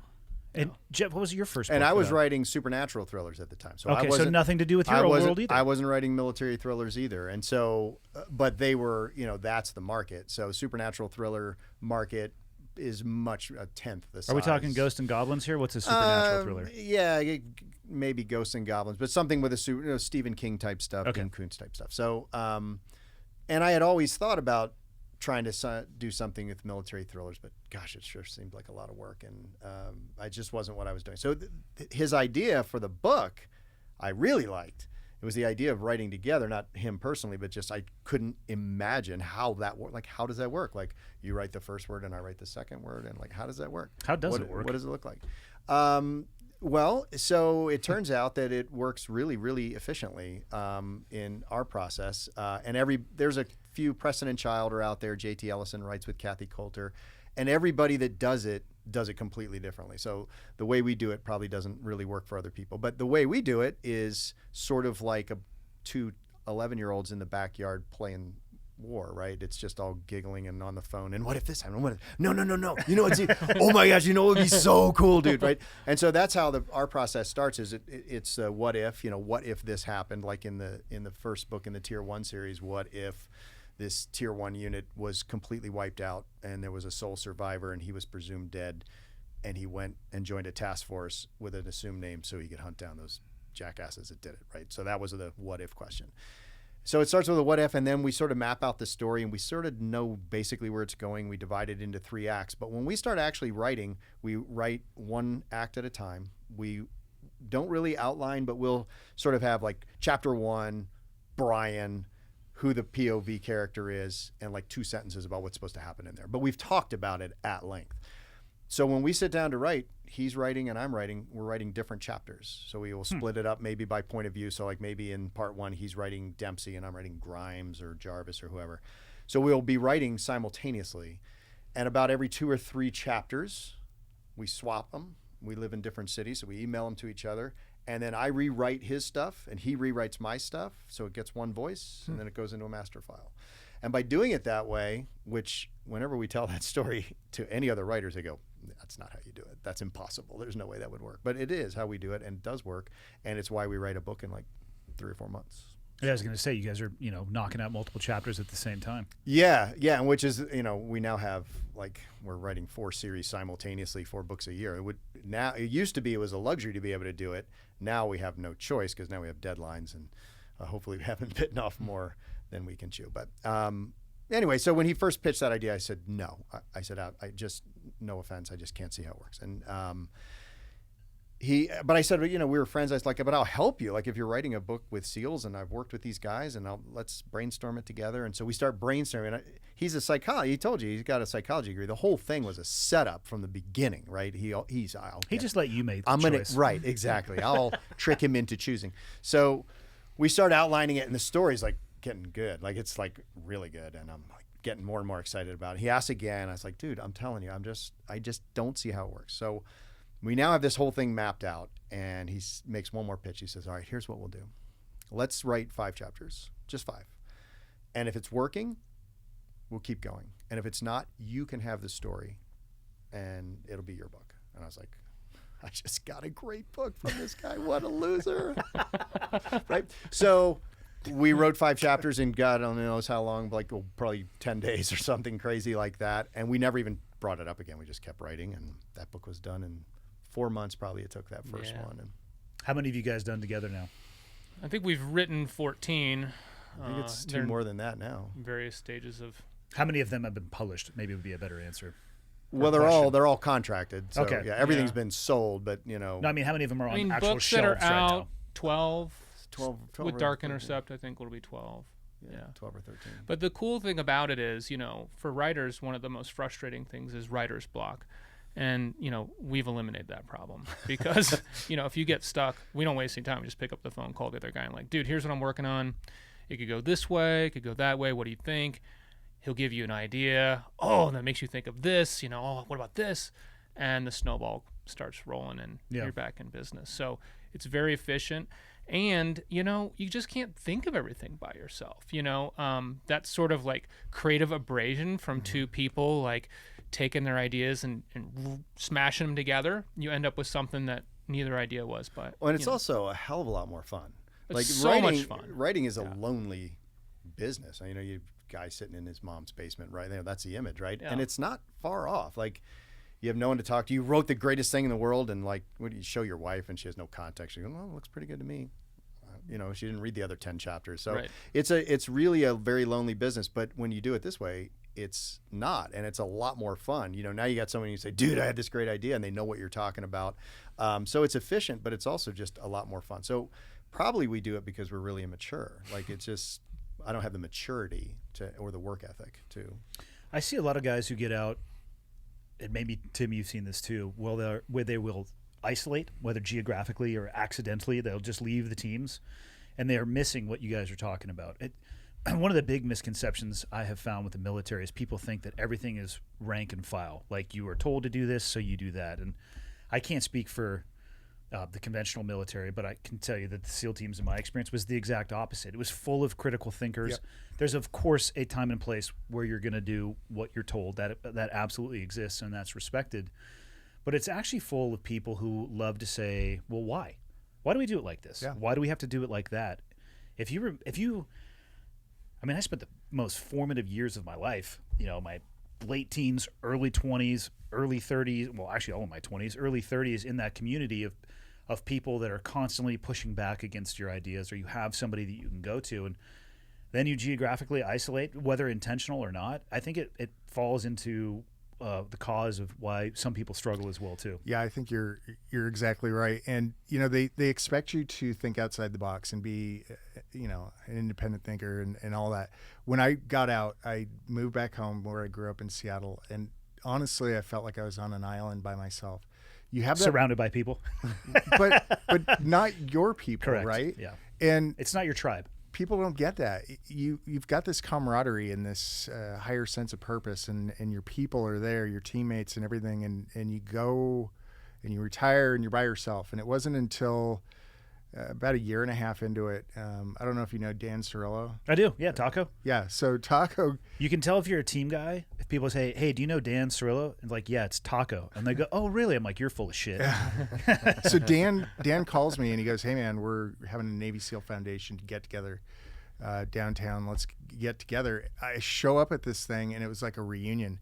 I'm like, "You guys, you live here?" And they're like, "Yeah, we live here too." I'm like, "Oh my God." I felt like it was a relief to see everybody, and I had him and Arabito on the podcast. Had to have been last year, but it was great to reconnect with him and see what he's doing now for people at the addiction center, and how much impact that type of stuff has had on his life. And Beto's just killing it with the half-face blades. I mean, it's very cool to see those things, but they're also surrounded by. It's not the cause of their success. Point being, they're surrounded by a great group of people still, so they're not isolated. But it's part of their success because hard to quantify, but it is very hard to Yeah. quantify, of course. But I think that you were sort of hinting at guys that struggle PTS or whatever addiction, whatever their issue is. I think you almost always find that those guys are not in community, some sort of community. Like I don't have to be providing surgical support for a direct action mission. We could just be talking about what a coffee label is going to look like, but we know the language, we know each other. There's that shared, there's a bond we never served together, but there's a bond there naturally because of shared experience. And I think the guys that isolate, the mistake they're making is they're screwing themselves out of this community. It doesn't have to be telling war stories and crushing cans. It can be functional and moving things forward and evolving in a new space, but in a community of people that you relate to and understand, right? Yeah. And that's what sort of happened for you, it sounds like. Yeah. Well, once you reconnected, all of a sudden you were able to sort of move forward. Yeah, it was great. And remember that all these veteran entrepreneurs out there are at different stages in building their business. And, a guy that's been out for 10 years doing entrepreneurial activities has made a lot of mistakes, a lot of lessons learned, a lot of knowledge to share there. And so, we find, and this too, discovery is one of the biggest problems when you have a small business, trying to just get your name out there. Yeah. And, these, you see these Cinderella stories of these big companies and you think, oh, well, they just plow money endlessly through the VCs or, angel investment. They just plow money and they're burning all this cash. Veteran small business doesn't have the ability to do that. So how do you get your brand out there? What is your force multiplier? And that's what this community is. And so, if we can talk about other people's work and their products, this is an opportunity for us all to benefit. We all can share from that. And and it's a way to reach customers that would never hear about you otherwise. And like the writing partnership, it's just a hell of a lot more fun, right? Yeah. Yeah. It's, I don't know anything about coffee and how these guys run their business, but we had a blast designing a bag because they have a Sons of Valor blend. Yep. Bone Frog coffee now. Like we had a blast, and it was that fun translated into productivity, and that all came from being in community, from being with guys that you can relate to because of shared experience. And Jack does that well too. He adds a lot of stuff into his books, and he's flirting with damn near nonfiction on some of the stuff that he writes. I'm like, God damn, man. I won't say which parts, so people have to guess. But he does a great job too. Beto as an example, Half Aids Blades is in there. He had even our mutual, knock-on archery type stuff. It's really cool to see the level of specificity, and then where you can tell he's intentionally bland, where most people would not tell the difference. It's cool. My big thing, and what I try to tell, and I don't know shit about business, for clarity. The podcast is probably the first thing I've ever created. I see a lot of veterans that think people should buy their stuff just because they were a vet, and my advice to them is maybe try to move past that. Yeah. I actually it really irritates me when people will play the ho-hum sorry me veteran card. And I'm not saying that there are veterans who haven't been through a very substantial amount of trauma and stress, or they have just survived quite a bit. In my opinion, if you're a vet, you should be expected to do more, not less, because you can. Yeah, because it's a you've great been way to put it. And if your product relies on somebody, like if you have to slap an American flag on it or a Trident on it to sell that, maybe your product sucks. So that's the advice that I give them, and well, when they ask, which is almost never. But that's the advice I'm giving to anybody now. Like, continue doing your products, but you're going to time out at some point. That's another thing about moving on from being a team guy. It's like, cool story, bro. Like, you got out almost 8 years ago. So 8 years from now, when it's almost 16, you're like, yeah, so this one time I was on this little bird, and people are like, shut the fuck up. Those things got retired like 10 years ago. It's, stop looking in the rearview mirror. It's tough, though, especially if those formative years, that's all you have, and then you get out and you still got to pay the bills. Yeah. Yeah. It's a tough struggle for guys. It is. But I would like to see vets. I expect more out of vets, and sometimes I see vets that think that they basically have earned the silver platter, and it grates against me. Me too. Very hard. Tough conversations to have with them, though.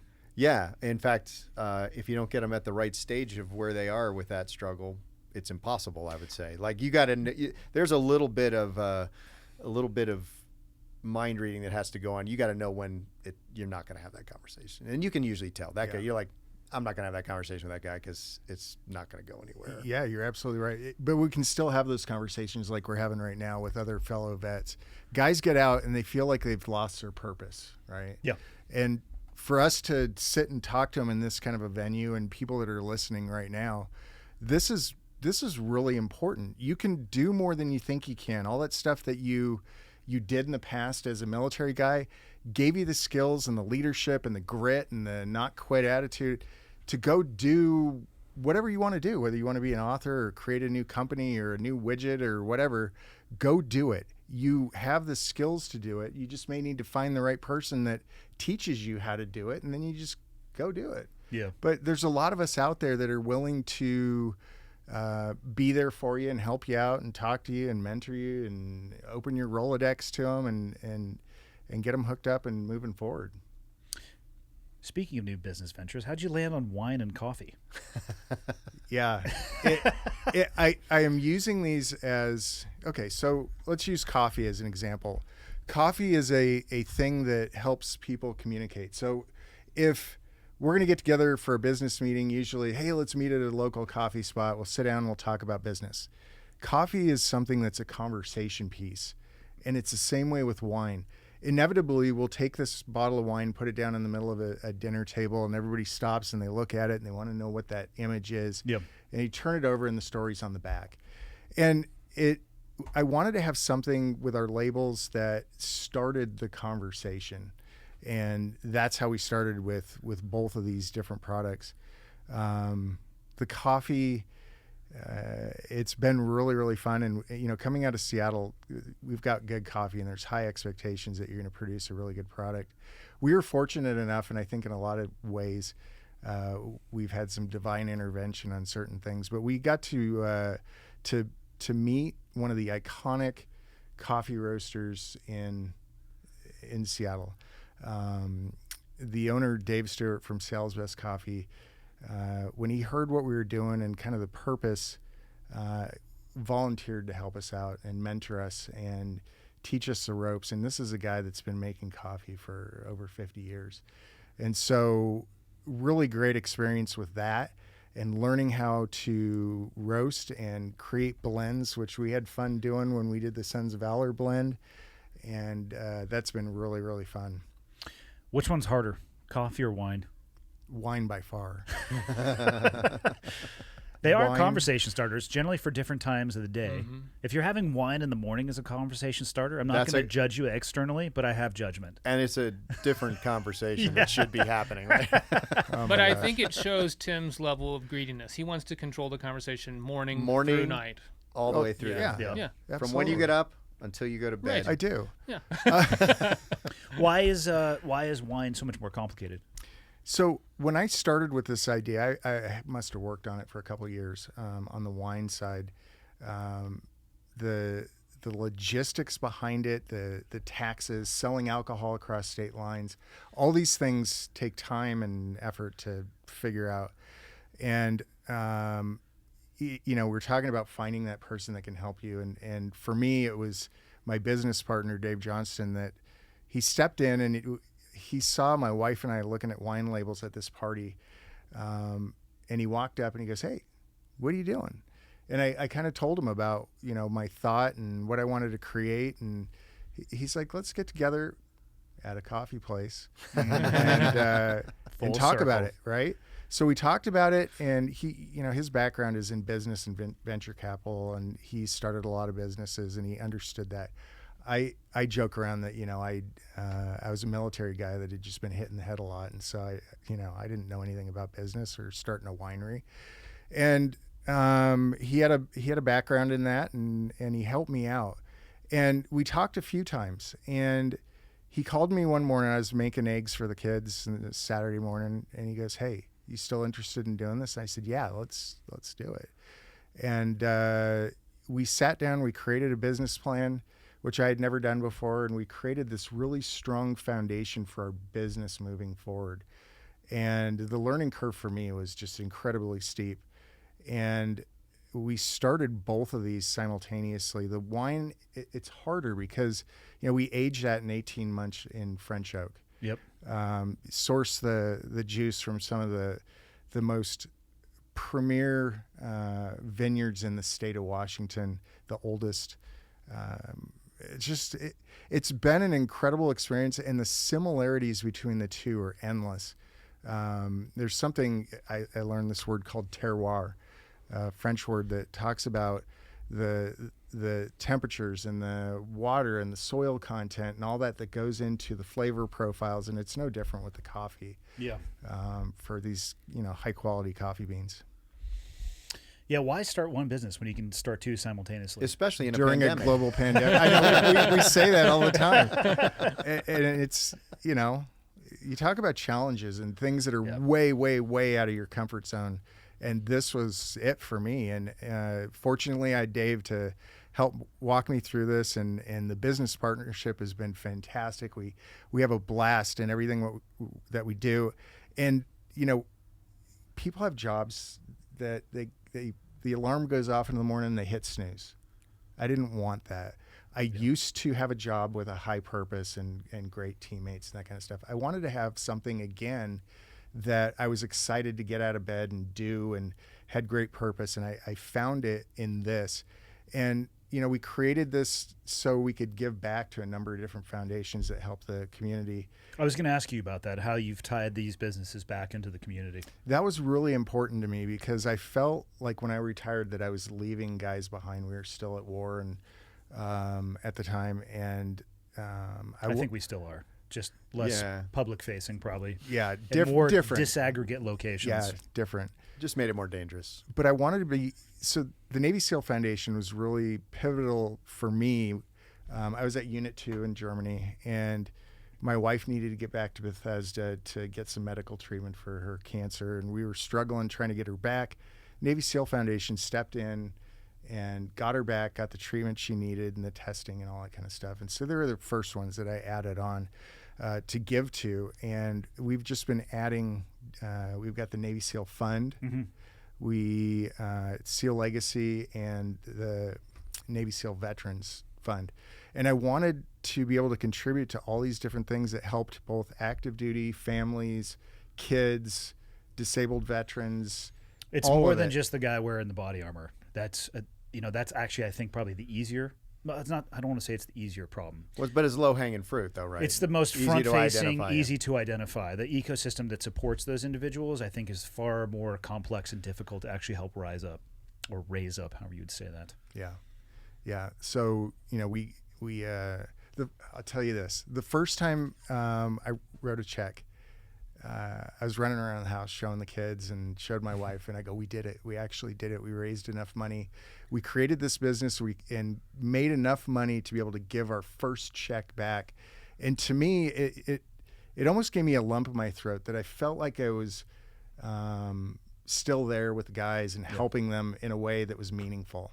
It was important to me. I felt that same way doing the fundraising through the skydiving, which at the time I was looking at what I was capable of doing, and people ask, well, why did you do that? And my answer is, I don't know how to juggle chainsaws, because if I did, I would have attempted to do something with that. So, but it felt good to be able to give back, and it did give me that sense of being at least reconnected to some level of what they were doing. Because what I really would love to do was just go overseas still, but I can't, and the families are still going to need the support regardless of what happens overseas, whether it's catastrophic or things go the way that they always hope that it does. That family network, I mean, I saw the impact that it had on my own family. I wish I could go back in the time machine and change a lot of the things and the impact that it had on my own family.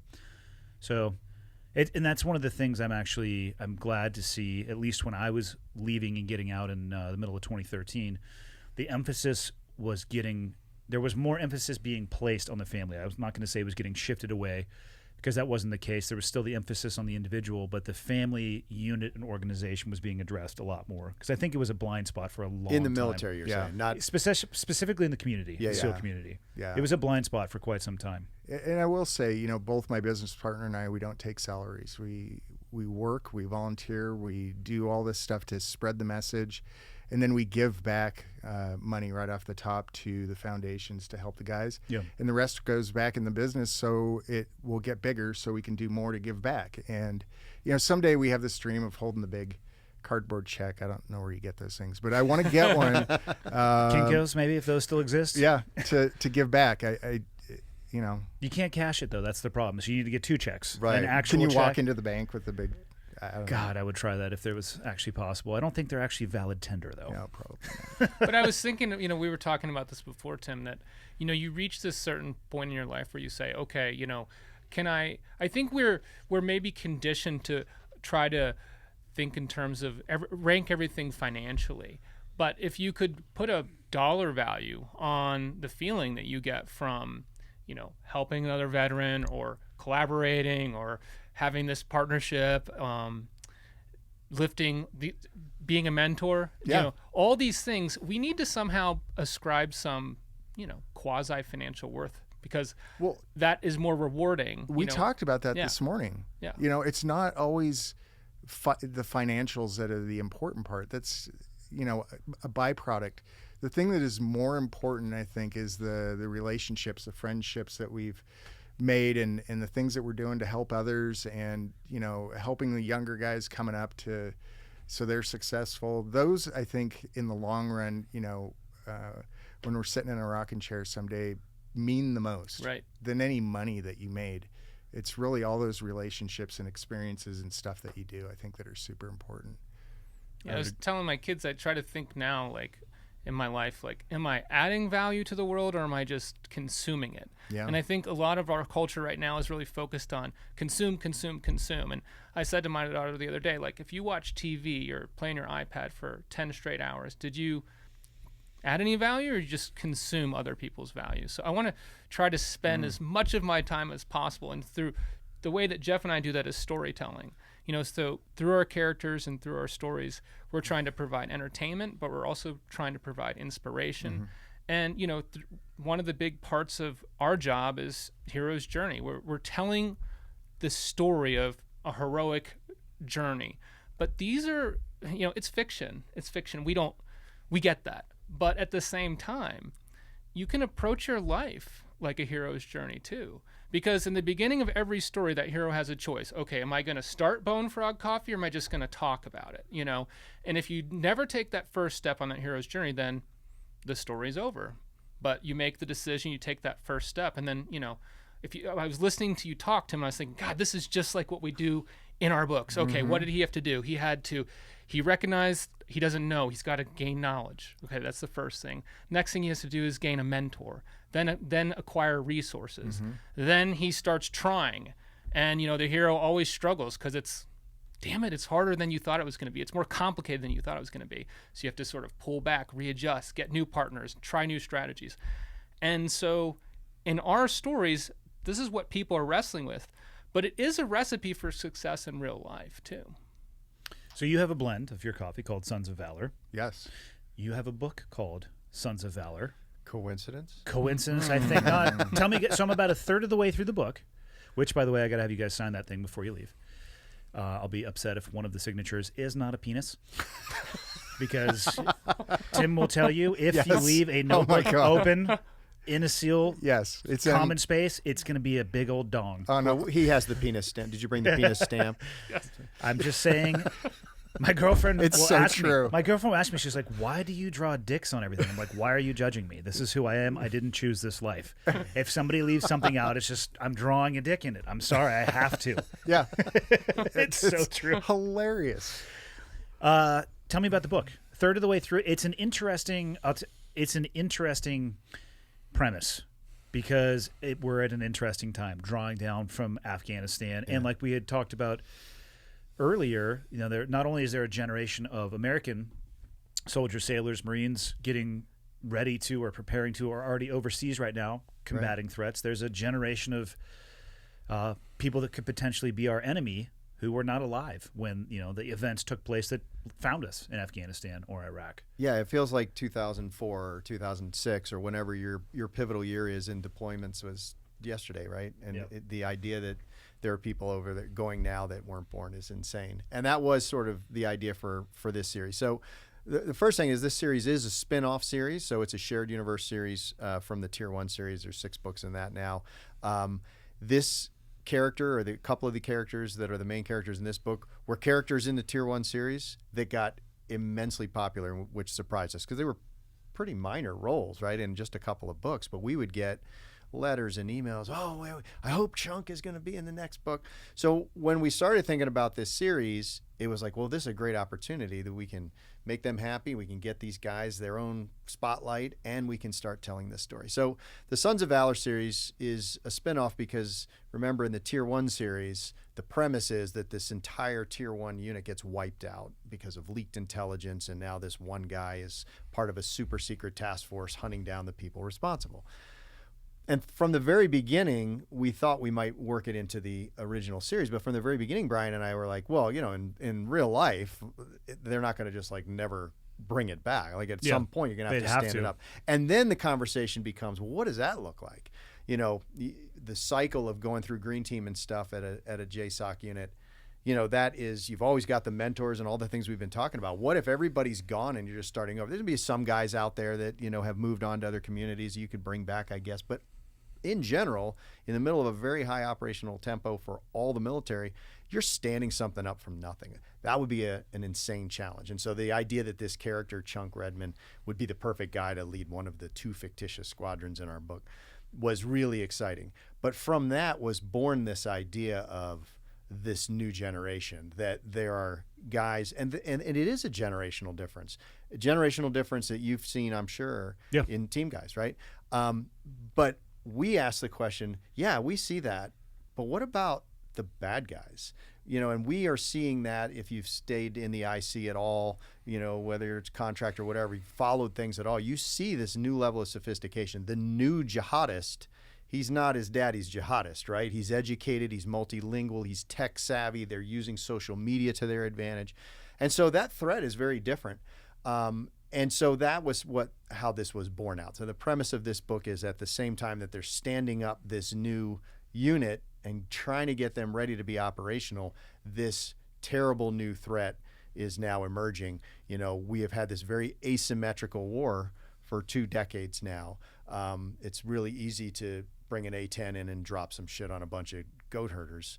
But what if they had an A-10, right? And so the premise of this book is that these guys, what if they got hold of Chinese drone technology? Because, buying a Predator is expensive, but you can get illegal. But you can get the knockoff right from China for probably a tenth of the price. And so that was the premise. What if we have this new threat that ruins the asymmetry in warfare that we have in the Middle East? And so that's sort of where this was born from. Interesting premise for sure. Like I said, timely too with the drawdown in Afghanistan. What are your guys' thoughts on that drawdown? I mean, are we supposed to stay forever? I don't know. I don't think that was ever the plan. Right. The U.S. military is good at showing up and breaking shit. I think we struggle with the long-term execution and rebuilding. Yeah, I got to tell you, it's to me, it's not a political question. It's simply a strategic and tactical question, and I don't know the right answer because I see validity on both sides. You can't stay in Afghanistan forever. People say, well, we are still in Germany. It's like, that's not Afghanistan. I don't know if you've been to Berlin. It's a little easier to have a presence in downtown Berlin than it is in the Hindu Kush, for example. So I definitely see both sides. My concern is that there's still going to be activity going on. If you're going to pull out, then just go and do nothing and hope for the best. But that's not what's going to happen. What's going to happen is we're going to continue to have a very small footprint military presence to try to rout out these guys, these bad actors that are going to try to do us harm. And so now what we're doing is we're asking a smaller, highly select group of people to go over there and do a job that's going to be 1,000 times more dangerous because there's not a medical cache, a helicopter ride away, and there might not even be a helicopter to ride you over that way. There's no managed assets on the ground because we have no good relationships anymore. We don't have any intelligence presence. So you're going to be doing the same job but with shitty intelligence and no support system. So, and I'm not arguing for a continued presence. I'm saying I see the complexity of it and I see both sides of it. I think that we got to leave eventually, but I think that to do it so abruptly maybe is going to have proven to be a mistake. And we see that, what percentage Taliban is on the damn march. Two-thirds, right? Yeah, the last article I saw said that they have taken 2/3 of the important provinces over already. We've been trying to leave for a long time, though. We have been trying. All different administrations have tried different strategies, and I think when you get into power, you realize, this is a lot more difficult. It's, on the campaign trail, it's like, we're going to get out of Afghanistan, and then you're like, then you get read in. I didn't know you were doing all that shit. Yeah, right. Yeah, it sucks to see. I mean, people will forward me videos. It's hard oftentimes to judge the validity of the video, so I take it all with a grain, but. ANA soldiers getting lined up and executed by the Taliban that's just rolling through, and you're like, fuck.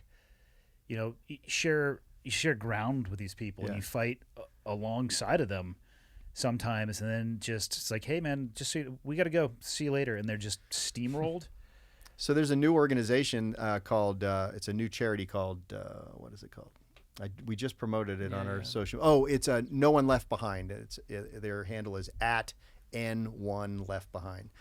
And it's a grassroots organization that's trying to raise awareness of getting these guys that worked with us and their families out, with some sort of expedience, like not just like, fill out your paperwork and go to the embassy, but you got to drive to Kabul and they're going to shoot you on your way there. And so there are organizations that are taking it seriously, and this is how it works now. Like, we can't just wait for the federal government to figure stuff out. I don't care who's in power. They're all corrupt. Like, you just got to have good people willing to do hard work. And this is an organization that we want to promote because we think they're doing, at least initially, they're doing some good stuff. But yeah, I hear you. And you don't want to pull out all the people that we trained to fight because then it's going to be the steamroll's. Yes, exactly. So it's very complicated. Do you see the article? They 7 of the Afghan Air Force pilots have been murdered in the last 2 months or something like that. Ever since, so 7. Now that doesn't sound like a lot in the United States Air Force, but 7 Afghan pilots is a pretty large percentage and they're afraid to leave base. They, their families are living on base now with them because they can't go out. And unfortunately, it's a matter of time. It is, right. Yeah. And geographically, they're going to, get surrounded at some point. And it's easy to armchair quarterback, right? I'm not claiming that I have the answer. I'm not saying what is or isn't a mistake. I don't have the answer for how to get safely out of Afghanistan.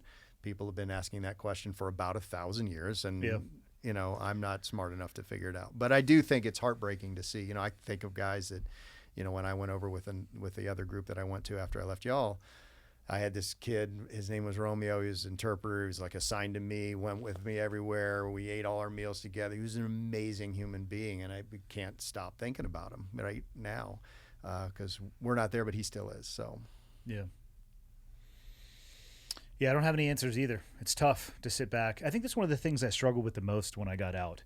And it took me years of looking in the rearview mirror to figure it out. Is it's really shitty to go from a place where you could impact the news cycle to just sit back and watch and have no control, and then eventually have to turn it off because, at least in my own personal feelings, it's, I would say, 98% negative, 2% positive, and it could be 100% negative and 0% positive at sometimes.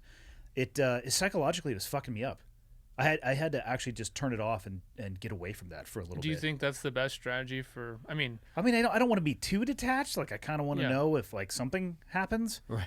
But you have to be judicious, and you have to guard your time and your bandwidth. And because I worry about Americans' mental health from the bombardment of negative news. I wish people would sit down, and I've asked people to do this, like watch the news for an hour. Not that I actually recommend that you do this, but get a piece of paper and go positive and negative, and just keep a tally. Mm-hmm. Yeah.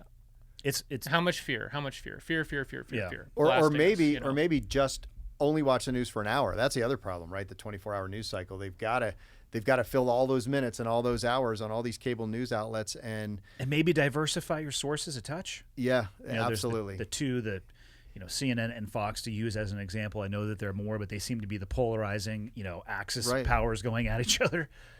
But I feel like your podcast and just, the message that we're trying to talk about today, like that we consciously have had discussions about, okay, everyone's getting bombarded with negative, fear.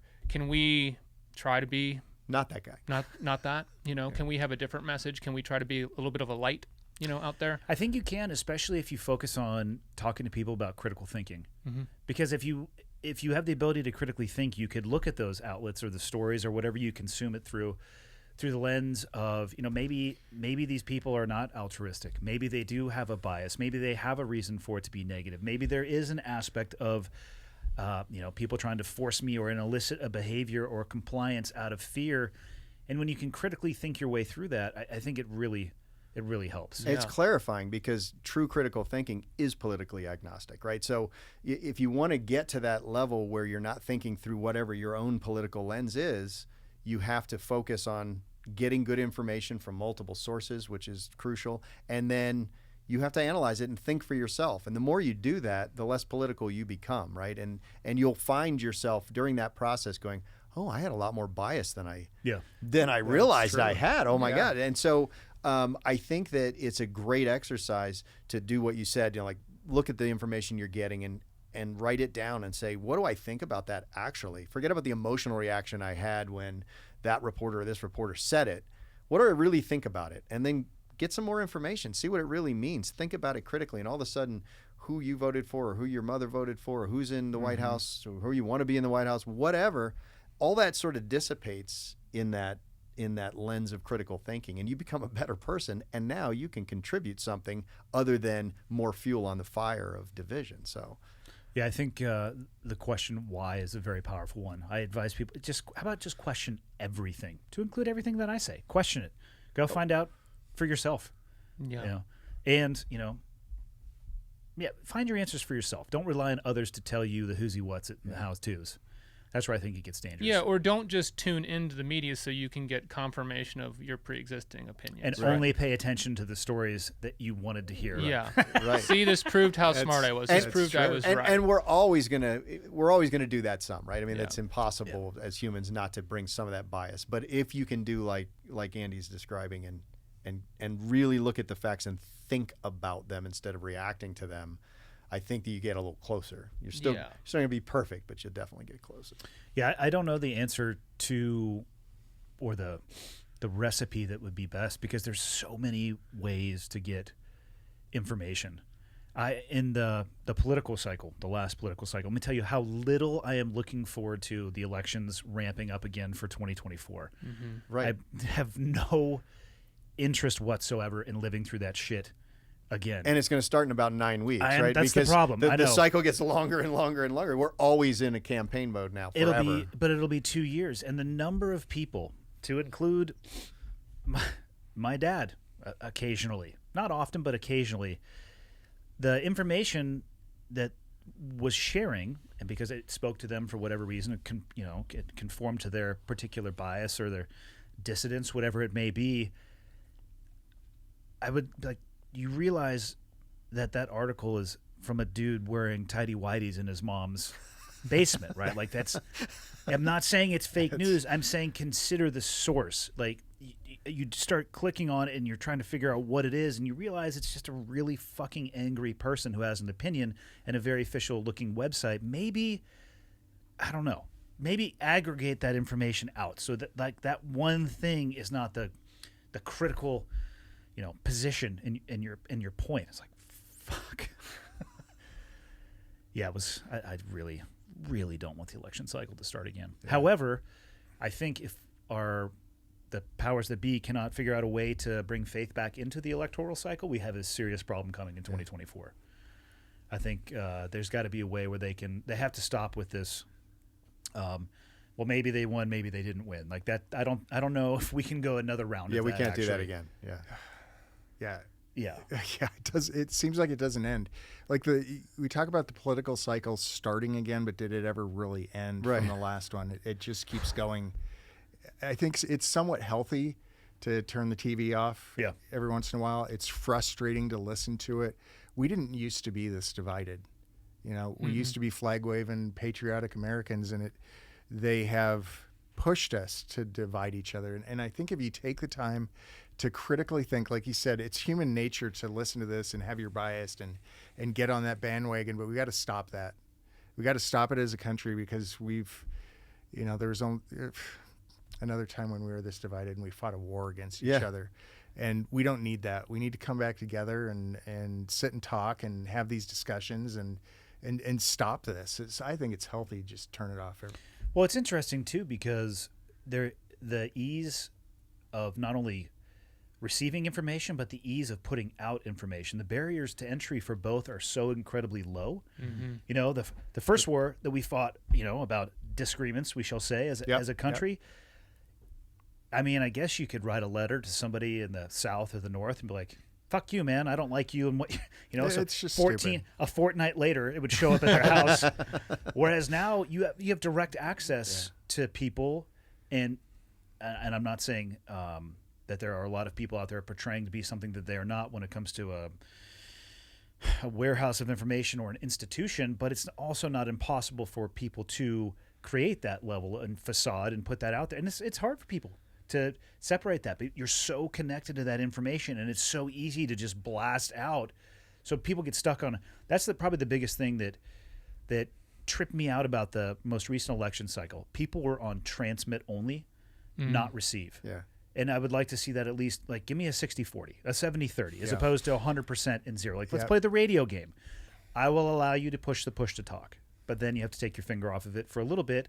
I'll listen to you, and maybe I'll come back to you, and we can go back that dialogue.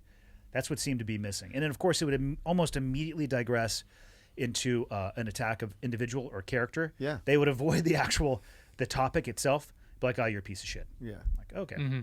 Yeah, there was a time, it seems like forever ago now, but there was a time when you could be completely on opposite sides politically, and you could discuss it and maybe even have a heated conversation and then laugh and go grab a beer. Yeah.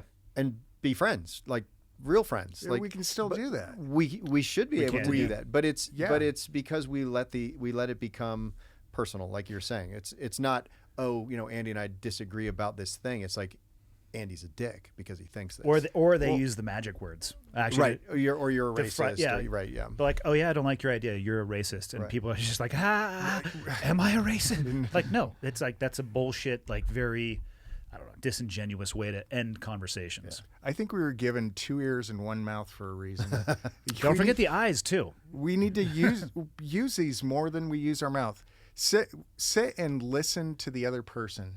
And like you said, do some critical thinking and take a deep breath, because we're getting ourselves so wound up about a lot of these subjects and pointing fingers at people and calling them names, which are simply not true. And I think if we all listened a little bit more than we talked to each other, we could have better conversations and stop blaming each other for all these things. And I think we all need to say, we have a lot more in common with our next door neighbor who might have a different color, a campaign sign in his front yard than we do with the way the Chinese are handling things and the Russians are handling things. Exactly. So, we really need to remember that we're pretty close. Ideologically, we're all pretty close as Americans. We all want the same thing for our country. Yeah. We do. Yeah. What's the best advice? I mean, all of us have had our departure from the military. What's the best advice that you would give somebody who's either looking at the door or has just gone through the door?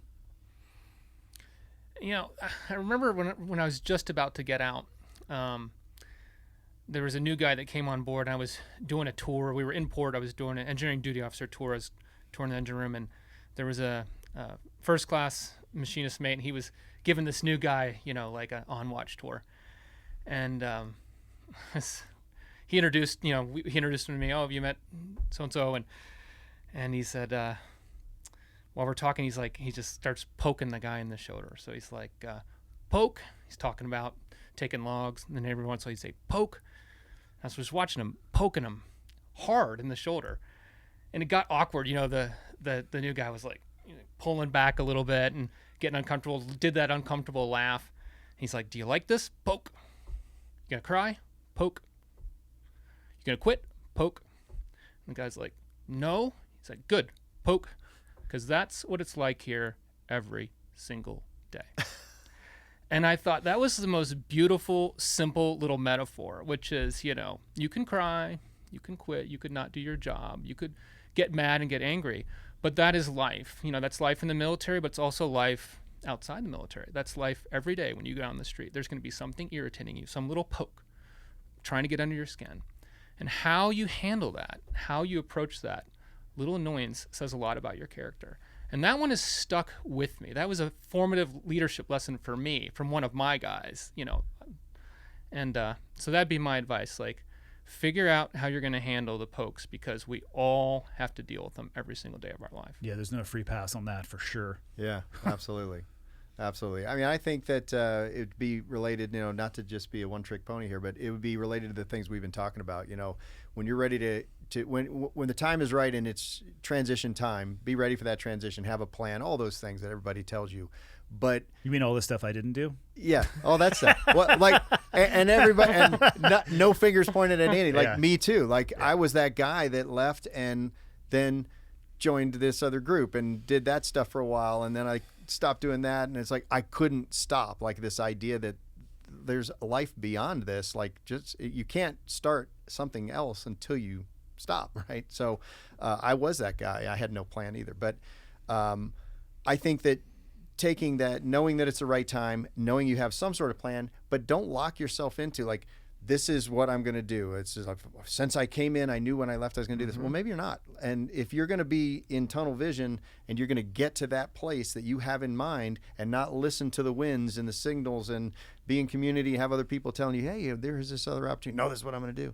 Then you wake up 15 years later and you're like, well, this sucks. I should have stayed in. This is worse. Because you're not open-minded. So I think you got to stay in community and you got to listen to other people and you got to just have a broad mind. There's a lot out there. It's not just that one thing you did, and it's not just that one thing you think you're going to do. Now, it's easy for me to say because I've had 9 careers, but I don't think that's bad, though. No, I don't think so. I've worked my way through a bunch of stuff, too. The only thing I knew for certain that I wanted to do with my life, I already did. It was the same thing. I was young and I was a team guy, and then I got to the end of that road. And I remember the day I got my DD-214 at North Island, getting ready to drive off the base. I'm like, son of a bitch. Yeah. What am I supposed to do? Right. Now what? But I like something you said earlier. You said, team guys fail, get up, fail, get up, Yeah. fail, get up, fail, get up. And so, you have to say to yourself, what is it about failure that I'm afraid of or that's going to make me stop? And if you never asked yourself that question, why am I afraid to fail? If you can look that question in the face and answer that for yourself, then you can, whatever that reason is, if it's because of your ego, or you're embarrassed, or it's the financial cost is just too high for you, those are surmountable problems because all the most successful people fail many, many, many times. Absolutely. I think it's okay to reinvent yourself. It really is. I think it's actually very healthy. It is. And I have this saying that I tell my kids, there's no such thing as can't, just an unwillingness to try harder. Really, you can push yourself beyond what you think you can. And when I think about this, I would tell people getting out of the military, take some time to have an introspective look on yourself. Look at some of the experiences and the training and the things that you've gone through while you were active duty. I go back to this one analogy in my head. This is for me, and each person probably has their own. And I remember during log PT, they had us push a log up the 20-foot soft sand berm with our feet. There's so many lessons to be learned from that one evolution, with the instructors yelling at you and they'd pick one guy to lead it, right? Why did he fail to get that thing to the top? Why was one side pushing harder than the other? What happened when you slid back down to the bottom of the berm and everybody's yelling and screaming and pointing fingers at each other? That's business. That's what we go through right now, all of us in different levels. It's frustrating and it's hard and everything doesn't go your way. And you're constantly sliding back down to the bottom. You're tired, you're wet, you're sandy, and you do it again. They pick a new leader, go. And he leads, pushing that thing up there and doing it together as a team, motivating each other. And I mean, you could break it down for hours on the lessons learned from one evolution. Find that one thing that for you in your career that was that catalyst for you, that experience for you, and use that and know that whatever you're going to get yourself into, have a purpose and why you do it. You're excited to get up out of bed. It's something meaningful, and know that you can do it. It's not going to be easy. You just keep pushing yourself and you'll get there. Just keep pushing. There's nothing wrong with loving what you do, right? Like, No. It doesn't have to be a job. Like, I think one of the reasons I've done so many different things is I had a dad who told me very early on, he's like, son, here, I'm going to tell you the secret to life.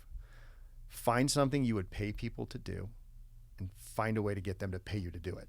He said, that's what I did. And he's 84 years old and he loves life. He still skis. He's still healthy. He's still active. And it's all because of his headspace. His headspace is, I trick the whole world into paying me money to do stuff I love to do. Yeah, you're exactly and so right. I don't think you have to lock yourself in. And I think that's a mistake a lot of people make, military and civilian, right? You were a SEAL. That's awesome.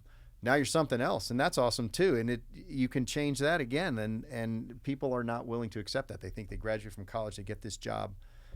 That's it. I have friends that are surgeons who are like, oh man, I just so jealous. You're like writing books. I'm like, well then go write a book. Go do it yourself too. I also think that it's okay. People hit me up about this one. They'll say, well, I'm totally unhappy in my job. Should I leave? And I think it's okay to have varying levels of happiness in what it is that you do as well. Like, let's be honest, life isn't all rainbows and unicorns and gumdrops, falling out of the sky. It's even in being a team guy. There were times where like, this job sucks. And other times like, oh, this job is amazing. Yeah. And if you identify that you're at a place that you just can't tolerate anymore, make sure that, the basics of your life are met, and then you can start looking elsewhere. But it's okay to be in a place where you haven't found it yet, where people are paying you to do what you love. You're unhappy at your job. Like, that's all right. You don't have to stay there. That's the critical realization. But you also don't have to jump without looking what's right. And then you're living under a bridge, yeah, right? Like, I'm going to jump off this cliff. I'm not sure how far it is. If it's 1 foot, I'm going to be fine. If it's 100, well, I'm Bucksville. I mean, right. You can find that middle ground. And the stuff that I was a pilot for a while too when I was getting out of the military, and I worked for a strength and conditioning company, and then did a bunch of public speaking before COVID, and then the podcast came somewhere in there, and then again, launching down into opening a coffee shop. There's aspects of all of that I loved, that I would like to trick people into paying me to do, but there was aspects of every one of those things Yeah. that sucks too. Absolutely. So it's more than just the Instagram lifestyle, everybody, where people post their wave tops as opposed to the gutters that you sometimes find yourself in. But the number of messages I get, I hate my job, what should I do? It's like, well, do you have a family? Do you have kids? Make sure that they're fed and have a place to stay, and then do your job to the best of your ability, and then you can look around and find something else to do before you just have a kamikaze move and, go some other direction. Right. Yeah, and meeting those family obligations and professional obligations, those things have value. They have worth. So it's important. You have to do those things, right? Yeah. So I think you need to give yourself credit. If you're showing up every day for a job that you don't like, but you're working your butt off and you're meeting your obligations, give yourself a pat on the back. Yeah. Because that's showing up. That's hard. Yeah. You're pushing the boulder up the hill. And a lot of people can't even do that. Yeah. I find that most people who feel like they're in handcuffs put them on themselves. They think it's their occupation or their employer or the person that they work for that slap the cuffs on, and over time, I think if you look at it, you'll realize most people talk themselves into what they think is a no-win situation. I think you're totally right. It's really easy, and you see a lot of people have self-pity, right? Oh my God, my life is so hard, and all these things are happening to me, and why me? But when you hear other people's stories, and oftentimes they're a lot more difficult than what you're going through, you realize we're all going through the same thing. Life is really, really hard, and you don't need to put the handcuffs on yourself and make it even harder for yourself. Realize that we're all going through something super difficult. One, communicate, help each other out, but things are doable, and you just gotta do it, not complain. I think what you're saying is don't be a bitch. So you're 2 businesses in. Any advice for somebody entrepreneurial, maybe coming out of the military or even not, who's looking at starting a business? How long have you been at both of these right now? A little bit over a year actively selling, but really, I started in 2016. So to put it into perspective, that's a lot of time to be working on something and to get it up and running. So, all these things that I talked about, you can do it. Use the perspective that you take from the military. Find that one thing that you look back on and take some time. You don't have to just go do it. Take some time to plan it out and think it through and really have that introspective look at yourself, and then find that one thing that has meaning for you. Like you said, find that one thing that you would trick somebody into paying you to do it, right? And I think that's out there for everybody, but it takes time. And then once you get rolling, it's kind of like the snowball that you slowly just get rolling and rolling. And there's so many hardships and difficulties along the way, things that, a lot of times you just go, I can't do this anymore. But you can. And you got to keep pushing yourself, because if it really has that deep meaning for you that you took the time to figure out in the beginning, you can do it. Just take another deep breath and push forward, and you can do it. I agree. And I think sometimes people want to undercomplicate success. They think I just have to do one thing. Like it's an overnight easy button, right? Yeah, and no I easy haven't button. found anybody in any field that has located that particular easy button, because I would immediately steal it from them.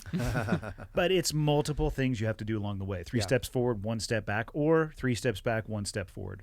Yeah. You got to give yourself a reasonable timeline. It's too competitive, and there's too many smart, hardworking people. If it was that easy, then every single business would be successful. I heard a statistic when I left business school. I started a small business, and I heard the statistic: 90% of small businesses fail in the first year, and then 90% of the ones that clear the first year fail the next year. Yeah. So it's hard. So you need to give yourself runway, and I would say 5 years is a good thumb rule. 5 years until you really know your business and you've got good cash flow to sustain. So you need to have a war chest, or at least when we didn't jump off into the writing full-time business without a plan. So we had supplemental income. Because yes, there are those stories about the author that gets the 7-figure deal and then they get a movie deal and it's a New York Times bestseller. Well, that's not us. We're scrapping and fighting for every single reader, and we're building our brand, and we're 5 years in this thing now. We've got some traction, and we're really proud of that, but it's taken time and a lot of hard work. Yeah, everything that I've added to what I was doing professionally, I would carve out more time, right? Because you can't be like, I need more time in the day. Like, you don't get it. So prioritize your time. But I would add it into what I was already doing and figure out whether or not it was working or not. And oftentimes it was more successful than what I was doing before. So I would throttle one up while throttling the other one down. And you can do that even with a full-time job. I was doing that when I was in the Navy. I was looking at stuff and like, okay, I have my weekends. I could do something. There's cost to that too, and a lot of that's going to be your time and impact on family, depending on where you are in your life. But yeah, the kamikaze suicidal leap. There are some amazing stories of people doing that. There probably should be some more stories about the people who went headfirst off a 100-foot cliff. Right. There's a lot of calculation that goes in. Inevitably, you're going to have to take that calculated risk at some point, but your job should be to mitigate that risk as best you can, right? Yeah. Wait till you're in a position where that risk is fairly low. Like, it was certainly a risk 2 years ago when we said, we're ready to full-time, going to quit the other job so we have enough time to write all these books. That was a risk. It wasn't a huge risk because we already had a couple of contracts and then we were, blessed. Imagine not having that and going, I have an idea for you. What do you say we just quit everything and write full time? Yeah. Right. Yeah. Family, what do you think of that idea? That's right. Well, I feel like that would have impacted your creativity because you would have felt under the stress. gun. Yeah, of course. Yeah, no question. And I think in writing there is this, every writer wants to, it's almost like this shameful thing to say that, well, I have this other job and everyone wants to say they're a full-time writer. There's no shame in it. Every single writer starts with another job. There's no one born. You don't come out a baby as a writer with a publishing contract. So, it's... You graduate from Buds that way. But. Well, like I said, you get the intro to the publisher. It's up to you to seal the deal. So, God, don't even get me started. I feel like everybody's experiences are theirs to do with what they want to do. My biased personal opinion is that some people take far too many creative liberties. I was talking with my buddy Sean Evangelista, who runs the clothing company 30 Seconds Out. We had actually a really long conversation about, where's the line? Because he and I both found interest in the SEAL community through books. Whether they were about, for he and I in our generation was the Vietnam books, because that was really all the books that were written. But some of them were, Green Beret ODA based. Some of them were Team Guy based. Yeah, it was the same thing. And so I don't want to remove that level of motivation from people, but maybe you don't have to talk about things in such level of specificity. Right. That's the conversation we were having. I don't know. The Trident right now is just it's a hot commodity, and I think it's not really helping the community as a whole. Actually, the publicity, the attention that it gets, I think that blade really cuts negatively in the other direction as well. But I'm also not in the SEAL community, so the fuck do I know? Where's the best place for people to find you guys? I want to get you out and enjoying some Montana. We've been at it for a couple hours. Yeah. So for us, it's andrews-wilson.com. That's the easiest way. Everything about our books and everything we got going on is there. Our books are available everywhere. So if you search Andrews and Wilson at any place, you'll find it. But andrews-wilson.com, everything's there. And there's a newsletter. We like people to sign up for the newsletter. We have a lot of merchandise now, so we have special giveaways and stuff like that. But that's the easiest. Mm-hmm. Very cool. Tim?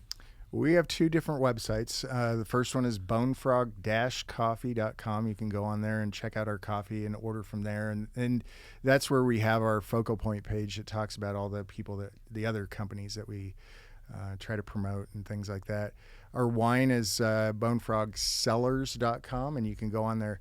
We ship directly to your house. The coffee's roasted a couple days before, roasted to order basically, and it's shipped 2 days to your front door. You guys ship the wine too? We ship wine out of Eastern Washington, out of Richland. Yep.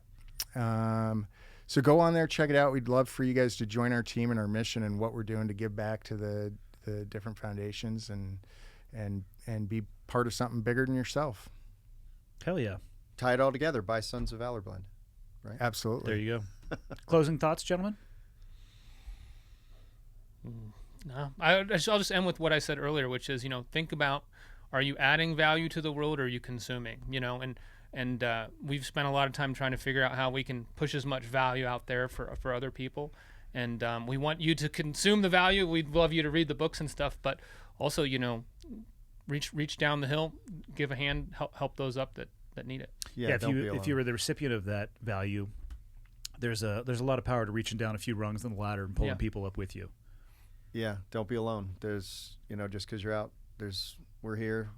Reach out to us if you're out there and you're looking for direction, or you're just in crisis. You need to talk to someone. Like, there's all kinds of veterans organizations out there, but you can reach right out to us through our website or social media. Don't be alone. Yeah, and I think we're very grateful to have a platform to be able to come and talk about what we're doing and how we're giving back. We're very like-minded in what we're doing and helping others and giving and creating value. And so thank you for letting us come and do that. For sure. My pleasure. And be part of this. Yeah, my pleasure. Thank you guys for taking the time. Anytime.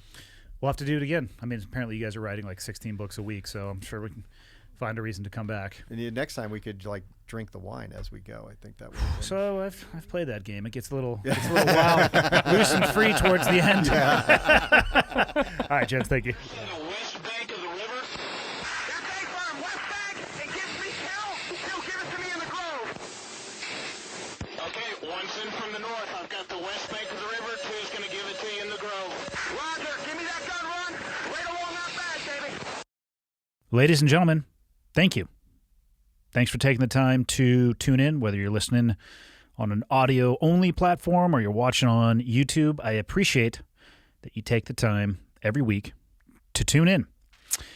People ask me a lot, what can they do to help me spread the word? And the answer is actually embedded in the question. The biggest thing you guys can do to help me, if you enjoy the podcast and you think it would be helpful to others, is subscribe and share it with other people. And if you have the time, go on to Apple Podcasts and leave me a rating and a review. If you think the podcast sucks, tell me it sucks and leave a 0-star review, or the lowest stars possible. If you have a question, comment, or suggestion, you can go to clearedhotpodcast.com. And there is a contact me button right there, which will land in my inbox. And the last thing, if people are interested in helping out, what you can do is fly the old flag. And by that, I don't mean an actual flag, because I don't have any of those. I'm talking about t-shirts or sweatshirts or hats, whatever it may be. Again, clearedhotpodcast.com. Click on the shop tab, and hopefully something in there looks like it would be an item you would like to wear around town. And then you can tell people what it is when they ask you. But that is it. The biggest thing I can say is thank you. I truly appreciate it. And until next time, see you.